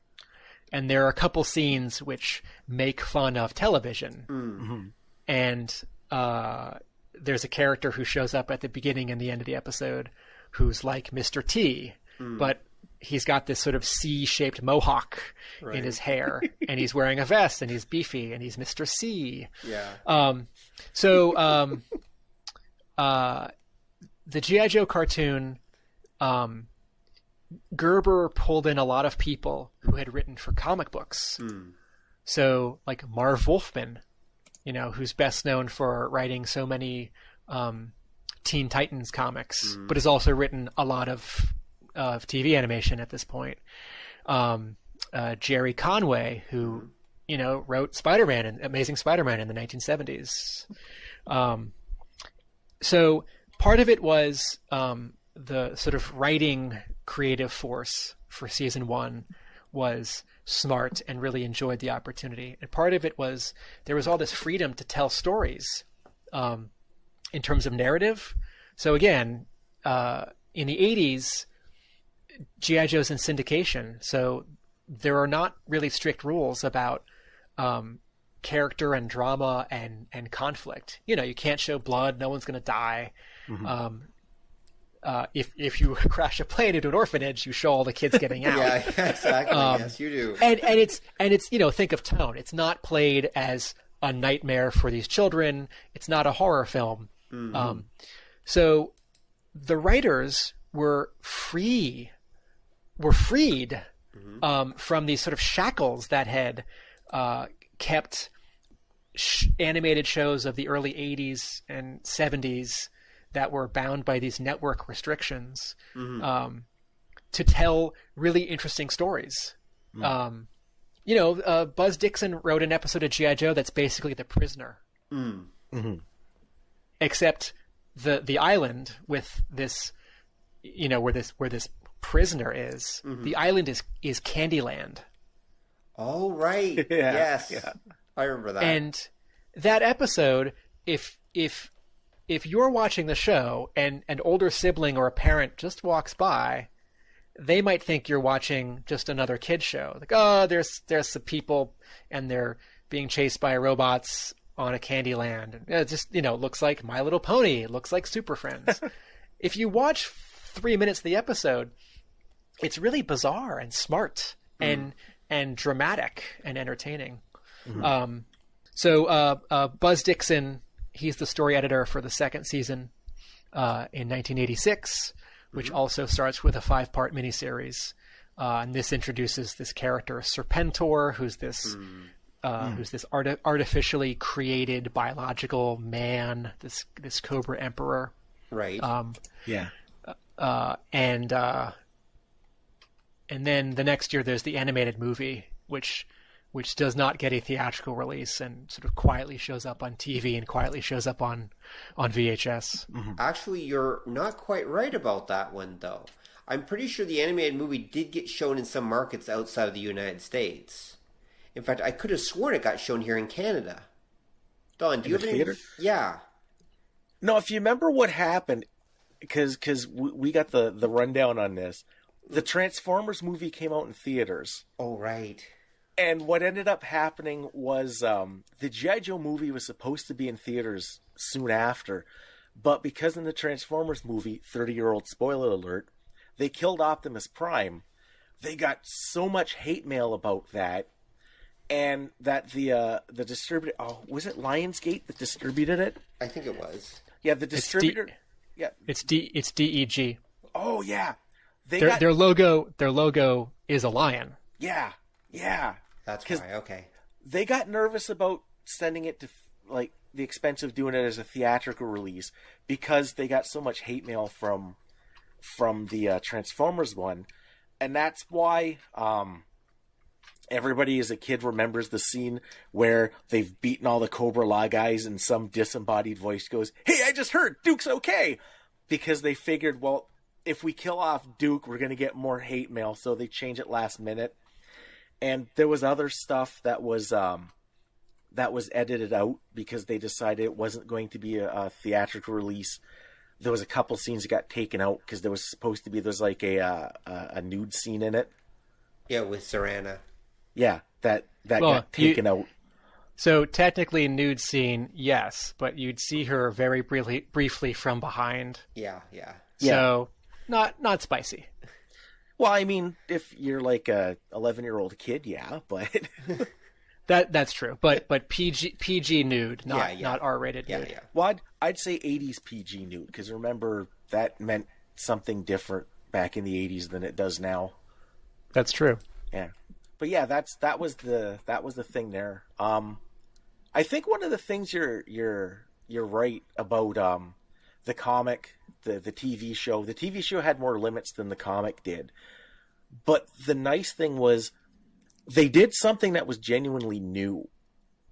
Like the cartoon didn't look like other cartoons. It didn't play out like other cartoons. Like you say, they wrote it on different levels. There'd be some subtext to stuff, some sneaky things, stuff that would make you think a little bit. And because it was making all the money in the world, the executives just keep doing it. It's working. Nobody's sending us angry letters. Just do it. And I think what ends up happening, because G.I. Joe really did, the toys, the show, the comic, it set the template for damn near everything that came after.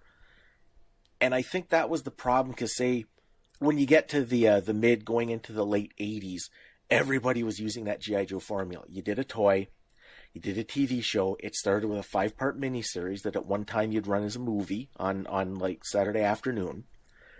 You'd do your series, you'd follow the format. Even the idea of the characters all having like their individual names and that came from G.I. Joe. The idea of inter-team conflict came out of G.I. Joe as well. And no, wait. I mean, the X-Men had inter-team conflict. Yeah, but they didn't have a cartoon. And when you did get like a cartoon, you got Spider-Man and his Amazing Friends, where they didn't fight with each other. Okay, that's true. Whereas because I remember hearing that Hasbro came up with the basic ideas for the characters. They had the look. And when it went to like Larry Hama, he got it. He didn't like what they had done because he thought it was kind of bland. It was too white bread. And that's why if you look at like the personalities of the original like characters on their card net, they all got all kinds of problems. Like Clutch is a serial rapist waiting to happen, and Short Fuse has anger management problems. And I think I remember Rock and Roll is like a hippie guy in that. And that was sort of the first time you saw that kind of thing too, that effort to make the team unique. If I can correct you on one thing, okay, there, Don. It's not that Hama didn't like what Hasbro had developed for the characters when he was writing those personality cards on the back of the toy packaging. It's that there were no personalities. Oh, okay. So Hasbro, this is back in 80, 81, Hasbro had these 10 or so characters that they're developing as action figures. And you have, infantry guy and counterintelligence woman and ranger guy and machine gunner guy. And they had code names and they had specialties, and that was it. Okay. And so Hama initially wrote those personality profile pages for his own reference. So in writing the comic, he'd be able to figure out who these characters were and what they wanted. Hasbro liked them, and they wanted to incorporate them into the packaging. So they were condensed. Okay. And I've also heard it told a little bit from the other direction, where at Hasbro, in coming up with the toy packaging, they wanted something collectible. And the reference was baseball cards. Oh, okay. So what if we have some kind of card in the package or on the package, right? So as a kid, you'd take scissors and you'd cut out the bottom third of the package. So that's where those command files, those dossiers come from. Okay. Yeah, because I heard a lot of that. That was all him. What I'd also heard when he was designing the characters and doing the comic, because everybody else kind of passed on it and didn't have a lot of interest in it, that they kind of left him alone. That he got to do what he wanted with a lot of the characters in the story. So, from a Marvel perspective, yes, Hama was left alone because no one cared about this book, which was not in the Marvel Universe. It wasn't X-Men. It wasn't Spider-Man. But from a Hasbro point of view, the opposite is, remember, every year he's getting 15 to 40 new characters and vehicles that he has to incorporate, which is the opposite of being left alone. So that book was a particular, juggling act. Did either of you watch G.I. Joe on television in 89, 90, or 91 when there were new episodes made by the animation studio DiC? Oh, yeah. I kind of remember the really brightly colored ones. Yeah, that's a way to describe them. Yeah. I remember there's an episode where the characters basically play what is effectively soccer using tanks and other vehicles. That's all. That's all I remember. Is it football? Are they playing football? Or football. Might be football. Yeah. Is it Pigskin Commandos? And that's the episode where Sergeant Slaughter's sister gets kidnapped by Cobra. I think that's it. Yeah. Yeah.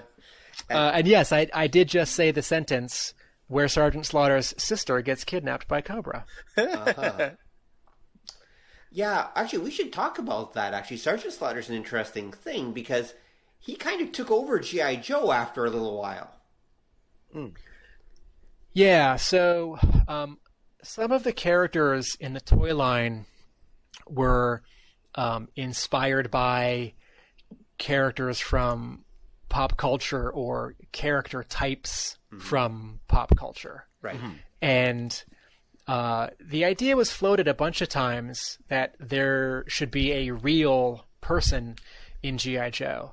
So, there's a Ron Rudat drawing of Ronald Reagan. Maybe they were going to make a Ronald Reagan figure. Or, maybe they were going to make a... this one I'm only half remembering, so I'm sort of saying this as a hypothetical. A Clint Eastwood figure. The notion was, is there a real person who we could put in this toy line who would enhance it and not distract? And if you think about this category, it's going to have to be someone who fits. It can't be Michael Knight from Knight Rider. It can't be a David Hasselhoff character because he's not a spy, but he basically acts like a spy. And it can't be like Emmanuel Lewis from the TV show Webster, right? Like it can't be, Prince. It can't be Michael Jackson. Now it can't be Prince. It was Prince. It can't be Johnny Five from Short Circuit, right? Like it's going to be someone patriotic. It's going to be some kind of action tough character. And Hasbro had made a Sergeant Slaughter thumb wrestling figure. This was to test the waters. This was not a posable action figure. This was more like it's not PVC, I'm sure. My friend who owns a toy company would know what kind of plastic this was, but a thumb wrestling figure. And there had been some competitor was making thumb wrestling toys. I don't remember sort of which wrestling federation was most active in 85, but this sort of as the WWF is becoming like the prime one. So Hasbro makes this deal with Sergeant Slaughter. They make an action figure, initially as a very specific G.I. Joe figure in the same size and scale. He's available as a mail order figure, and then the next year he's available at stores with a tank. And because he's now a fully fledged character in the line, he's also going to show up in the comic book and on the show. And because the real person, Sergeant Slaughter, the celebrity, the wrestler, because he's such a performer, correct? Because wrestling is so much a performance. He ends up being this really ideal spokesperson for G.I. Joe. Hasbro did something around the same time. William Perry from the Chicago Bears. William the Refrigerator Perry was a G.I. Joe figure as well. Yeah. So there's a G.I. Joe figure who's codenamed Fridge or the Fridge, and so you have these two, big celebrity athletes, but they're still athletes. It's not they're not actors who are Sergeant Slaughter isn't a pretend wrestler. He's a wrestler. Mm-hmm. So Slaughter actually hosts when the show goes into reruns in 1988. Mm-hmm. Might have been fall of '87. Mm-hmm.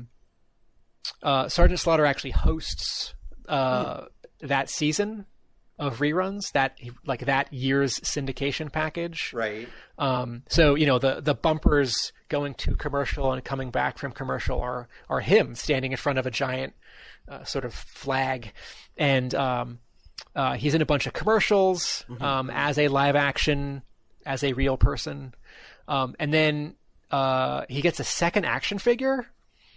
I think it's '89, and he's driving this amazing sort of real life swamp amphibious tank, and then he also shows up in those, as you described them, more colorful episodes, right?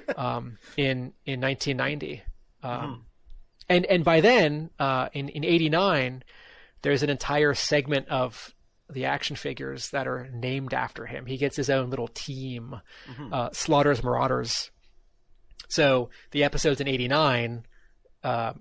He's in that 5-part miniseries, and he's leading his little team, and it's an interesting case where there's no comparison in Transformers or in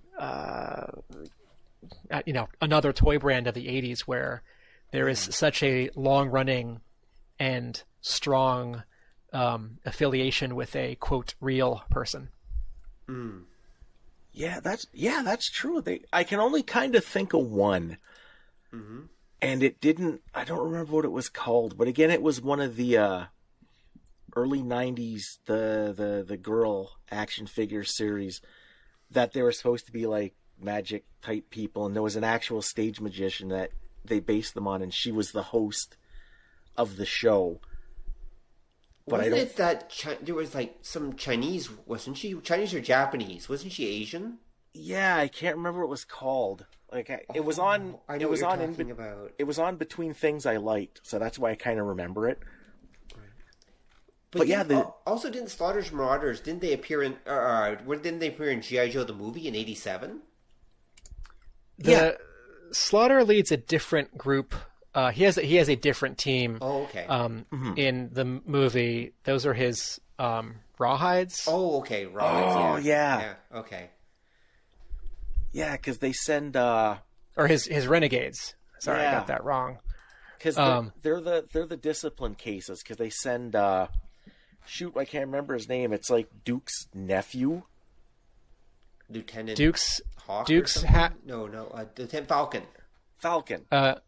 Duke's half brother. Yeah, this part of the story of the animated movie is that one of the characters for the toy line that year, Falcon, in the story of the movie, he messes up.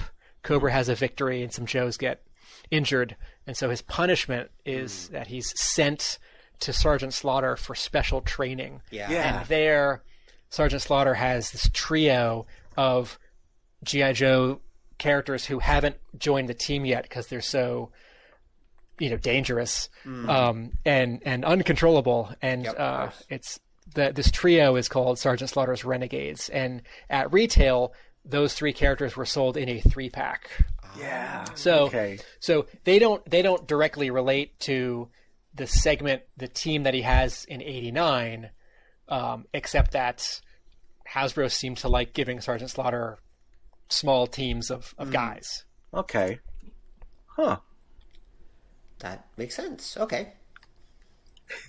Yeah, I remember those. Yeah. Okay. But obviously, the '89 to '91 Joe series didn't do all that well. The animated series. So I don't have information on its ratings, but when it was on, the toy sales went back up a lot. Oh, okay. So it did work. So it did work, and I think to the extent that Deke, the animation studio responsible for those episodes, Deke had stuff that it owned, like Inspector Gadget. Right. Yeah. And then it had stuff that it did for hire, like G.I. Joe. And that is not going to be as much of a priority. But it was, Deke sought out that deal. It didn't fall in Deke's lap. And they put just as much into that as they did the other animated stuff they were doing in 89 and 90 and 91. So if I had to guess, I would say ratings were good. Okay. Yeah. But I do not know. Yeah, because it was on. And tellingly, it was on for 3 years. Yeah, that's true. Okay, so I guess it didn't. But I do notice that it ends just not too long after it ends. G.I. Joe ends as well, or at least that era of G.I. Joe ends as well. Yeah, so the end of Real American Hero. I've been writing this chapter for the last year and a half, and it's sad. But the very short version is that Hasbro had bought Kenner. So, but for several years, the two companies were kept separate. Okay. So the toy design out of Rhode Island, G.I. Joe and Transformers, was competing with itself. So one part of the company was competing with another part of the company. So Kenner in Cincinnati had all the movie licenses. Batman, Robin Hood, Prince of Thieves, Jurassic Park. Right. So the toy making culture of these two divisions of the company, very different. And Kenner was about to get Star Wars again. G.I. Joe sales were excellent when there was a G.I. Joe TV show, and very good when there wasn't. But G.I. Joe by 93 had been on the market for 11 years, which is shocking. Yeah. And to some extent, it looked old and tired, and to another extent, all these competitor action figures, Batman, Power Rangers, Turtles, they were all bigger. So the idea was to start over, to try something different. And so Hasbro in Rhode Island decided that Kenner would take G.I. Joe. And so a new version of G.I. Joe was designed for 1996. And I'm skipping over a line that was not intended to be a stopgap between the end of Real American Hero and the beginning of Kenner's G.I. Joe. But it ended up being a stopgap. And Kenner's G.I. Joe, which was bigger and less posable, but much more detailed, but was supported by a TV cartoon and a comic book, lasted 2 years. And then, G.I. Joe by 97, 98, comes back to Rhode Island, and the familiar characters of Real American Hero. Right. Yeah, because are you talking about the G.I. Joe Extreme? I am. You.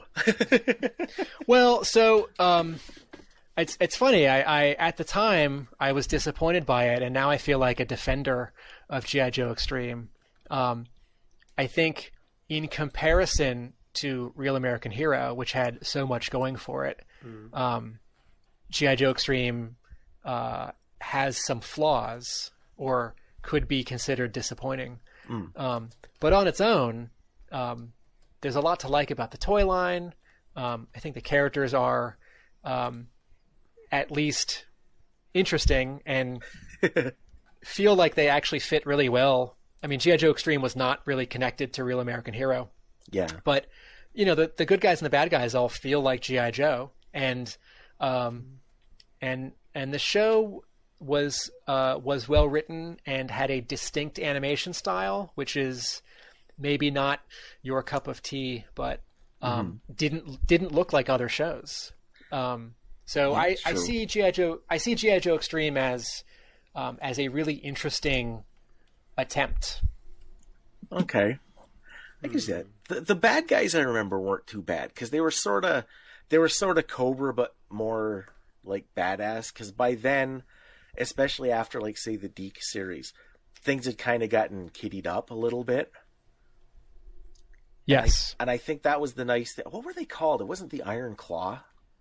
Iron Claw is the head villain, and the army is called Scar, which is spelled with K. Spelled with a K. Soldiers SK. of Chaos, Anarchy, and Ruin. There we go. And G.I. Joe Extreme is set in the future. So the toys show up in 96, but the story is set in 2010, 2011. The far future. Yeah. Because they did, at the same time, too, didn't they do, what was it, Sergeant Storm, which was like the World War II one? Yeah, so that stopgap that I mentioned is Sergeant Savage. Okay. And that is bigger, it's a taller action figure than Real American Hero, but not as tall as G.I. Joe Extreme. It's very World War II flavored, though it's set contemporary. Okay. And this was Hasbro in Rhode Island. This was their attempt to offer an action figure that was physically bigger than Real American Hero. So if Batman and Turtles and Power Rangers are taller than 3 3/4 inches, could there be not a replacement but a supplement to Real American Hero that was bigger? Okay, that explains that. Because I vaguely, the thing I remember from that line most was they had a Spitfire with like a giant rocket launcher underneath it. Yeah, that's Sergeant Savage's P-40 Warhawk. Yeah, and I remember looking at that going, that would never work, but oh my god, is that awesome. So where is G.I. Joe, like, right now, basically, as far as, like, is it basically just a nostalgia thing, or is there still really a whole generation of people, you know, still into G.I. Joe? Is it still a going concern as toys go and everything? So as of this recording, early 2018. There are effectively no toys. The toy line is basically dead. So there will be a few figures offered this year at the official G.I. Joe Collectors Convention, which is in is it June in Chattanooga, Tennessee? Yeah, but you have to go to the convention to buy them. Right. Okay. And the official G.I. Joe Collectors Club, that's the fan club, and same people run that convention. They've been offering a few figures through the mail, but you have to join the club. A year ago, Hasbro said that there was no toy line, that there was no 2018 line, there was no 2019 line, and there are no G.I. Joe toys at retail right now in toy stores. And Hasbro said last year there would only next be G.I. Joe toys when there was a third movie. So the movie is, as of this recording, there's a release date. What is it? March 2020?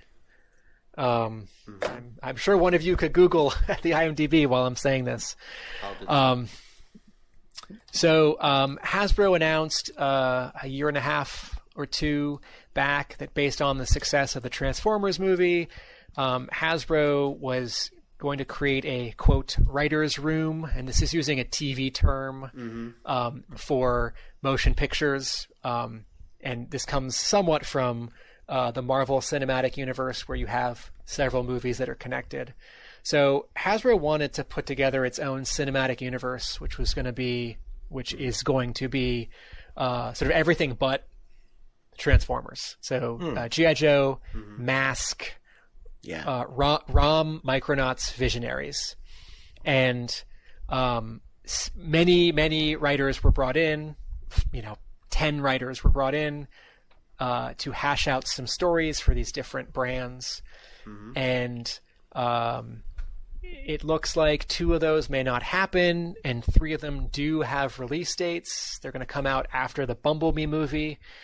And again, not connected to Transformers, but just in terms of Hasbro brands. Right, yeah. And but a 3rd G.I. Joe movie is going to start over. It's not going to be related in continuity to the last 2. Probably. And someone at Hasbro said 6 months ago or a year ago, someone high up said, and excuse me for badly paraphrasing, but something like, we need new characters and a new G.I. Joe for today. Mm-hmm. So I don't know if that means sort of the same names and new identities. I don't know if that means a complete blank slate and not even having any kind of Snake Eyes or any kind of Cobra Commander. Mm-hmm. I imagine that actually changes every couple of weeks right now at Hasbro or at Hasbro's, Allspark Pictures office in Los Angeles. And I don't say that jokingly. I think in terms of toys and movies and brands, these same 5 powerhouses, Marvel, Batman, Turtles,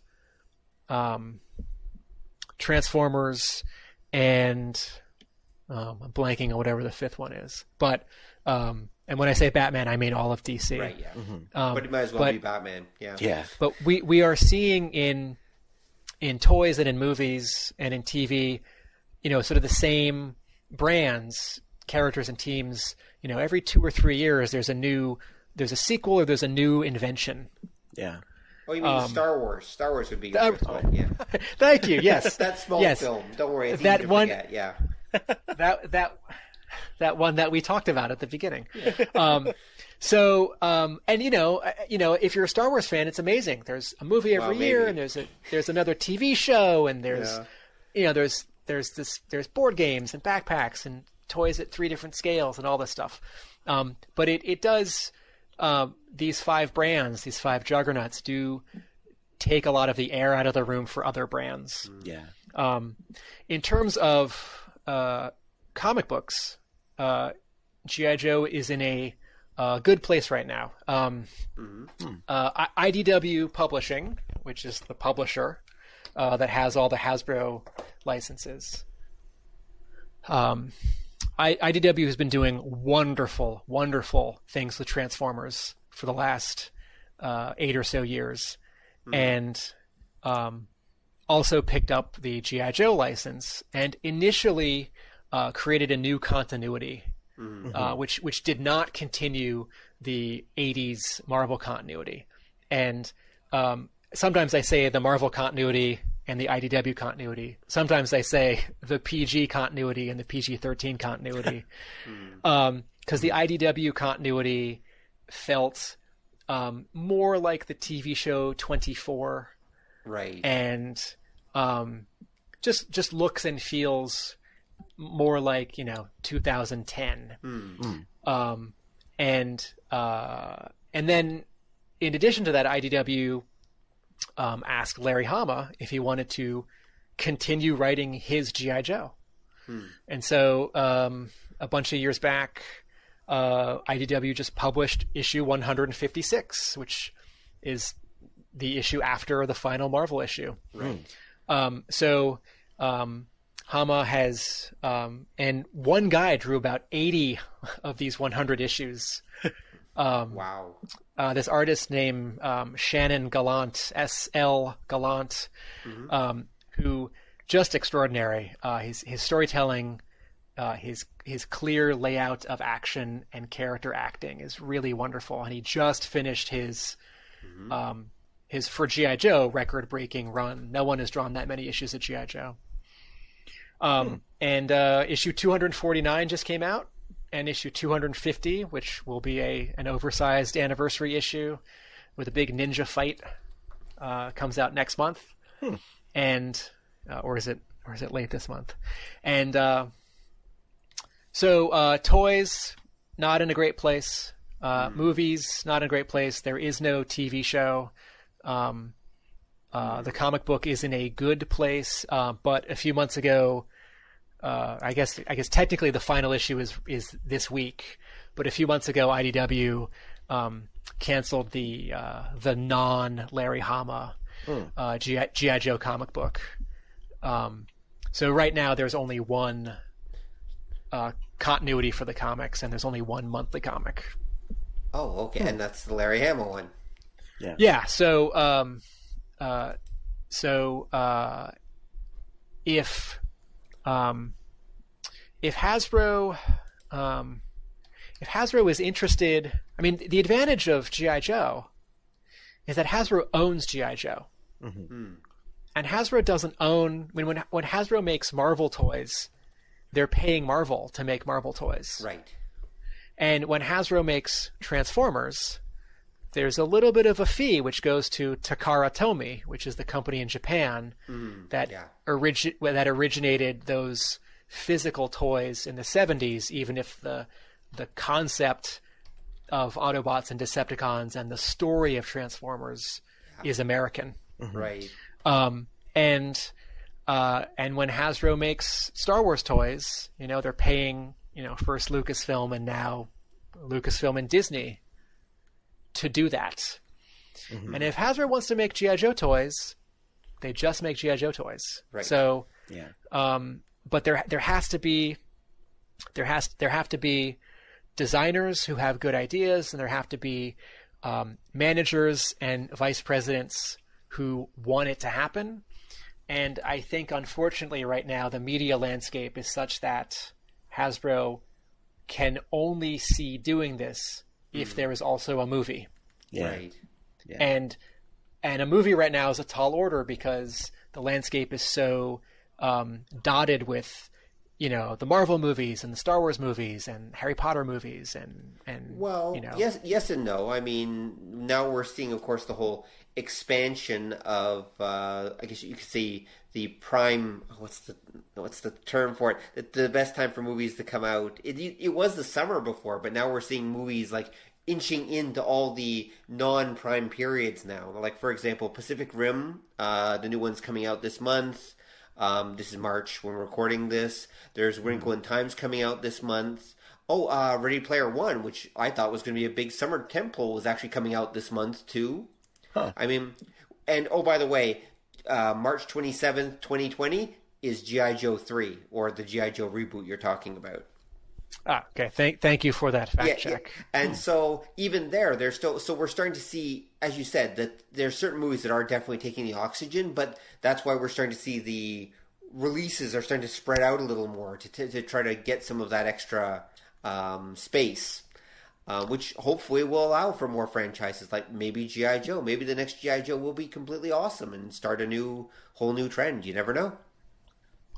I hope that there's another G.I. Joe movie, and whether it's the characters that we know and love or all new characters, I hope it's a story and an aesthetic that I find appealing and can get behind. Well, yeah, I do too. I'm not sure what the odds are, but we'll hope for it. Well, you could do one where like they're all kids, and it's like when they were kids. What would you call that? Would you call it G.I. Joe Jr., G.I. Joe Kids? Would it be one word, but the K is capitalized? G.I. Joe Kids, yeah. Yeah, we shouldn't dwell on it because somebody will hear this and it'll happen. G.I. Joe Babies. There it is. Jr. There it is. G.I. Joe. Well, because here, it's a brand name, okay? So which means it's not going away. It will be back in one form or another, because as long as that name has cachet. I mean, we're basically still making Buck Rogers and Flash Gordon stuff because it still has those still have brand names, and so they pop up every couple years. I mean, my God, this month there's a new Lost in Space series coming out on Netflix just because it's from the 60s and people kind of remember it, and Lost in Space and Danger Will Robinson, and so they're making like a whole super expensive series on Netflix just cuz. Yeah, so the bright side is that in 19 1978. In 1979 and 1980, there was no G.I. Joe.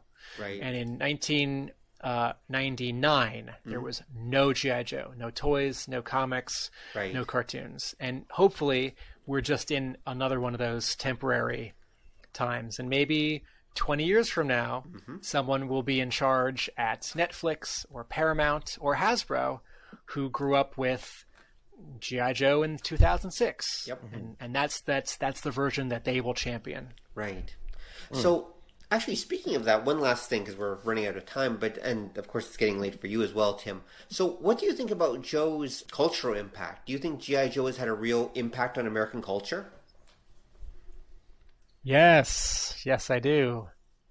I don't know if I could do that in a sentence, though. I mean, you don't have to be in one sentence, but okay. Well, I mean, there are all these firsts that we've talked about. First action figure, first animated TV miniseries. When you say "and now I know," someone else in the room will finish that sentence for you. Yes, they will. Or is it "now you know"? Now you know. Well, even if you get it wrong, if I say "now I know," I know, someone will finish it, and if I say "now you know," someone else will finish it. That's true. Someone's going to finish that sentence. That's true. Yeah, I don't know that it's changed society, but the same way that Ninja Turtles has now a second generation of fans. G.I. Joe is on its third generation of fans. Right. This thing started in '64. That's true. So, and I don't say that in terms of nostalgia. I mean in the present tense. There are right now 3 generations of G.I. Joe fans who are, hungry for stories and for play. And the stories may be on paper, they may be on a screen. The play may be with plastic, it may be with some kind of game. But yes, G.I. Joe is a big part of American culture, even if right now it's on a quiet sabbatical. Yeah. Well, look, I mean, there is a comic book, so it's not like it's inactive, but that's true. It is there, but it's not a big active force in current culture at the moment. But you never know. I mean, who knows? Militarism may be in again real soon, so we'll see what happens.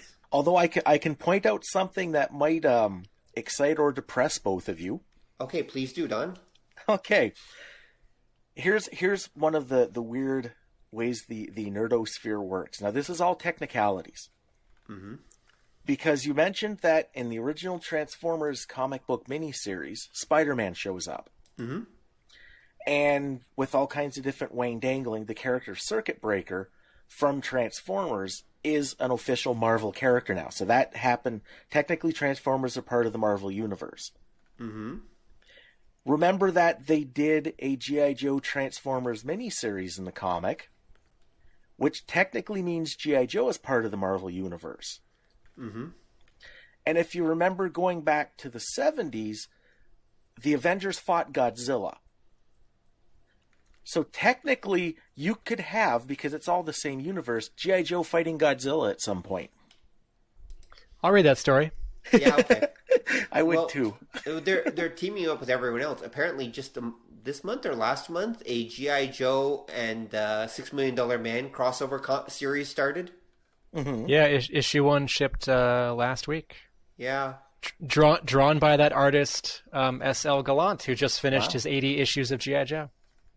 Wow. It's good. I read it. I'm not a big $6 Million Man fan, but I read it a couple days ago and I like it. Oh, okay.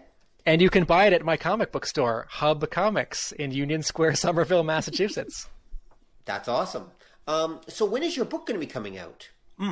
I don't have a release date because I'm still writing it, but it's 20 chapters, and I wrote the first half of the book between 06 and I guess 13, and I've been writing the second half of the book since then. And the second half of the book has gone into more detail.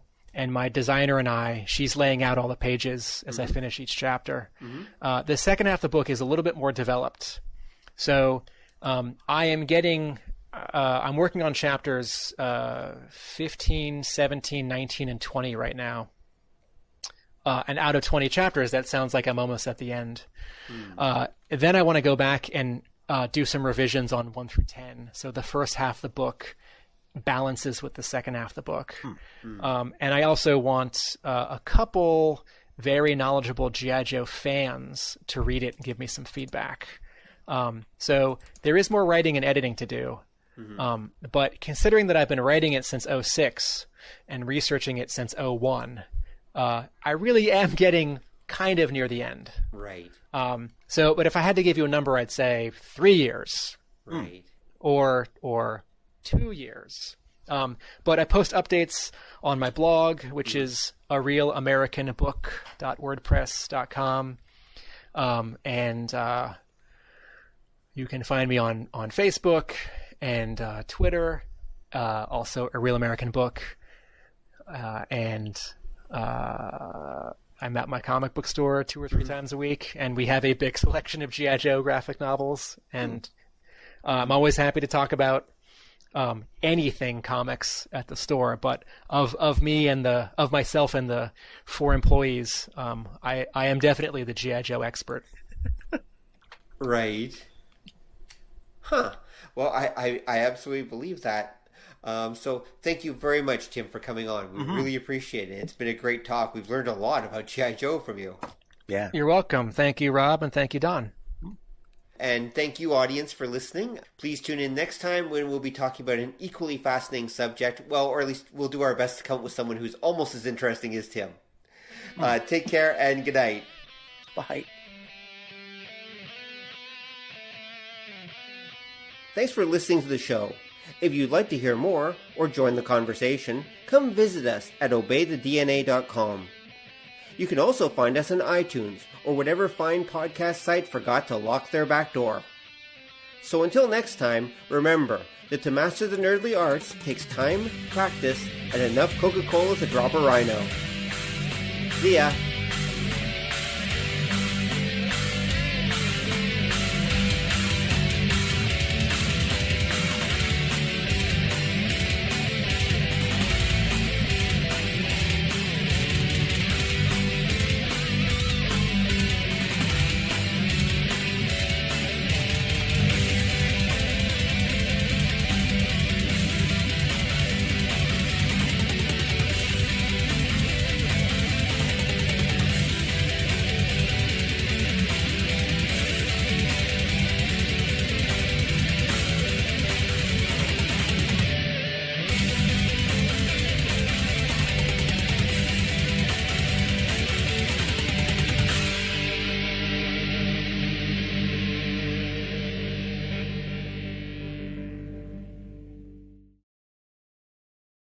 Come on over and join the conversation at obeythedna.com, where you will find show notes and more.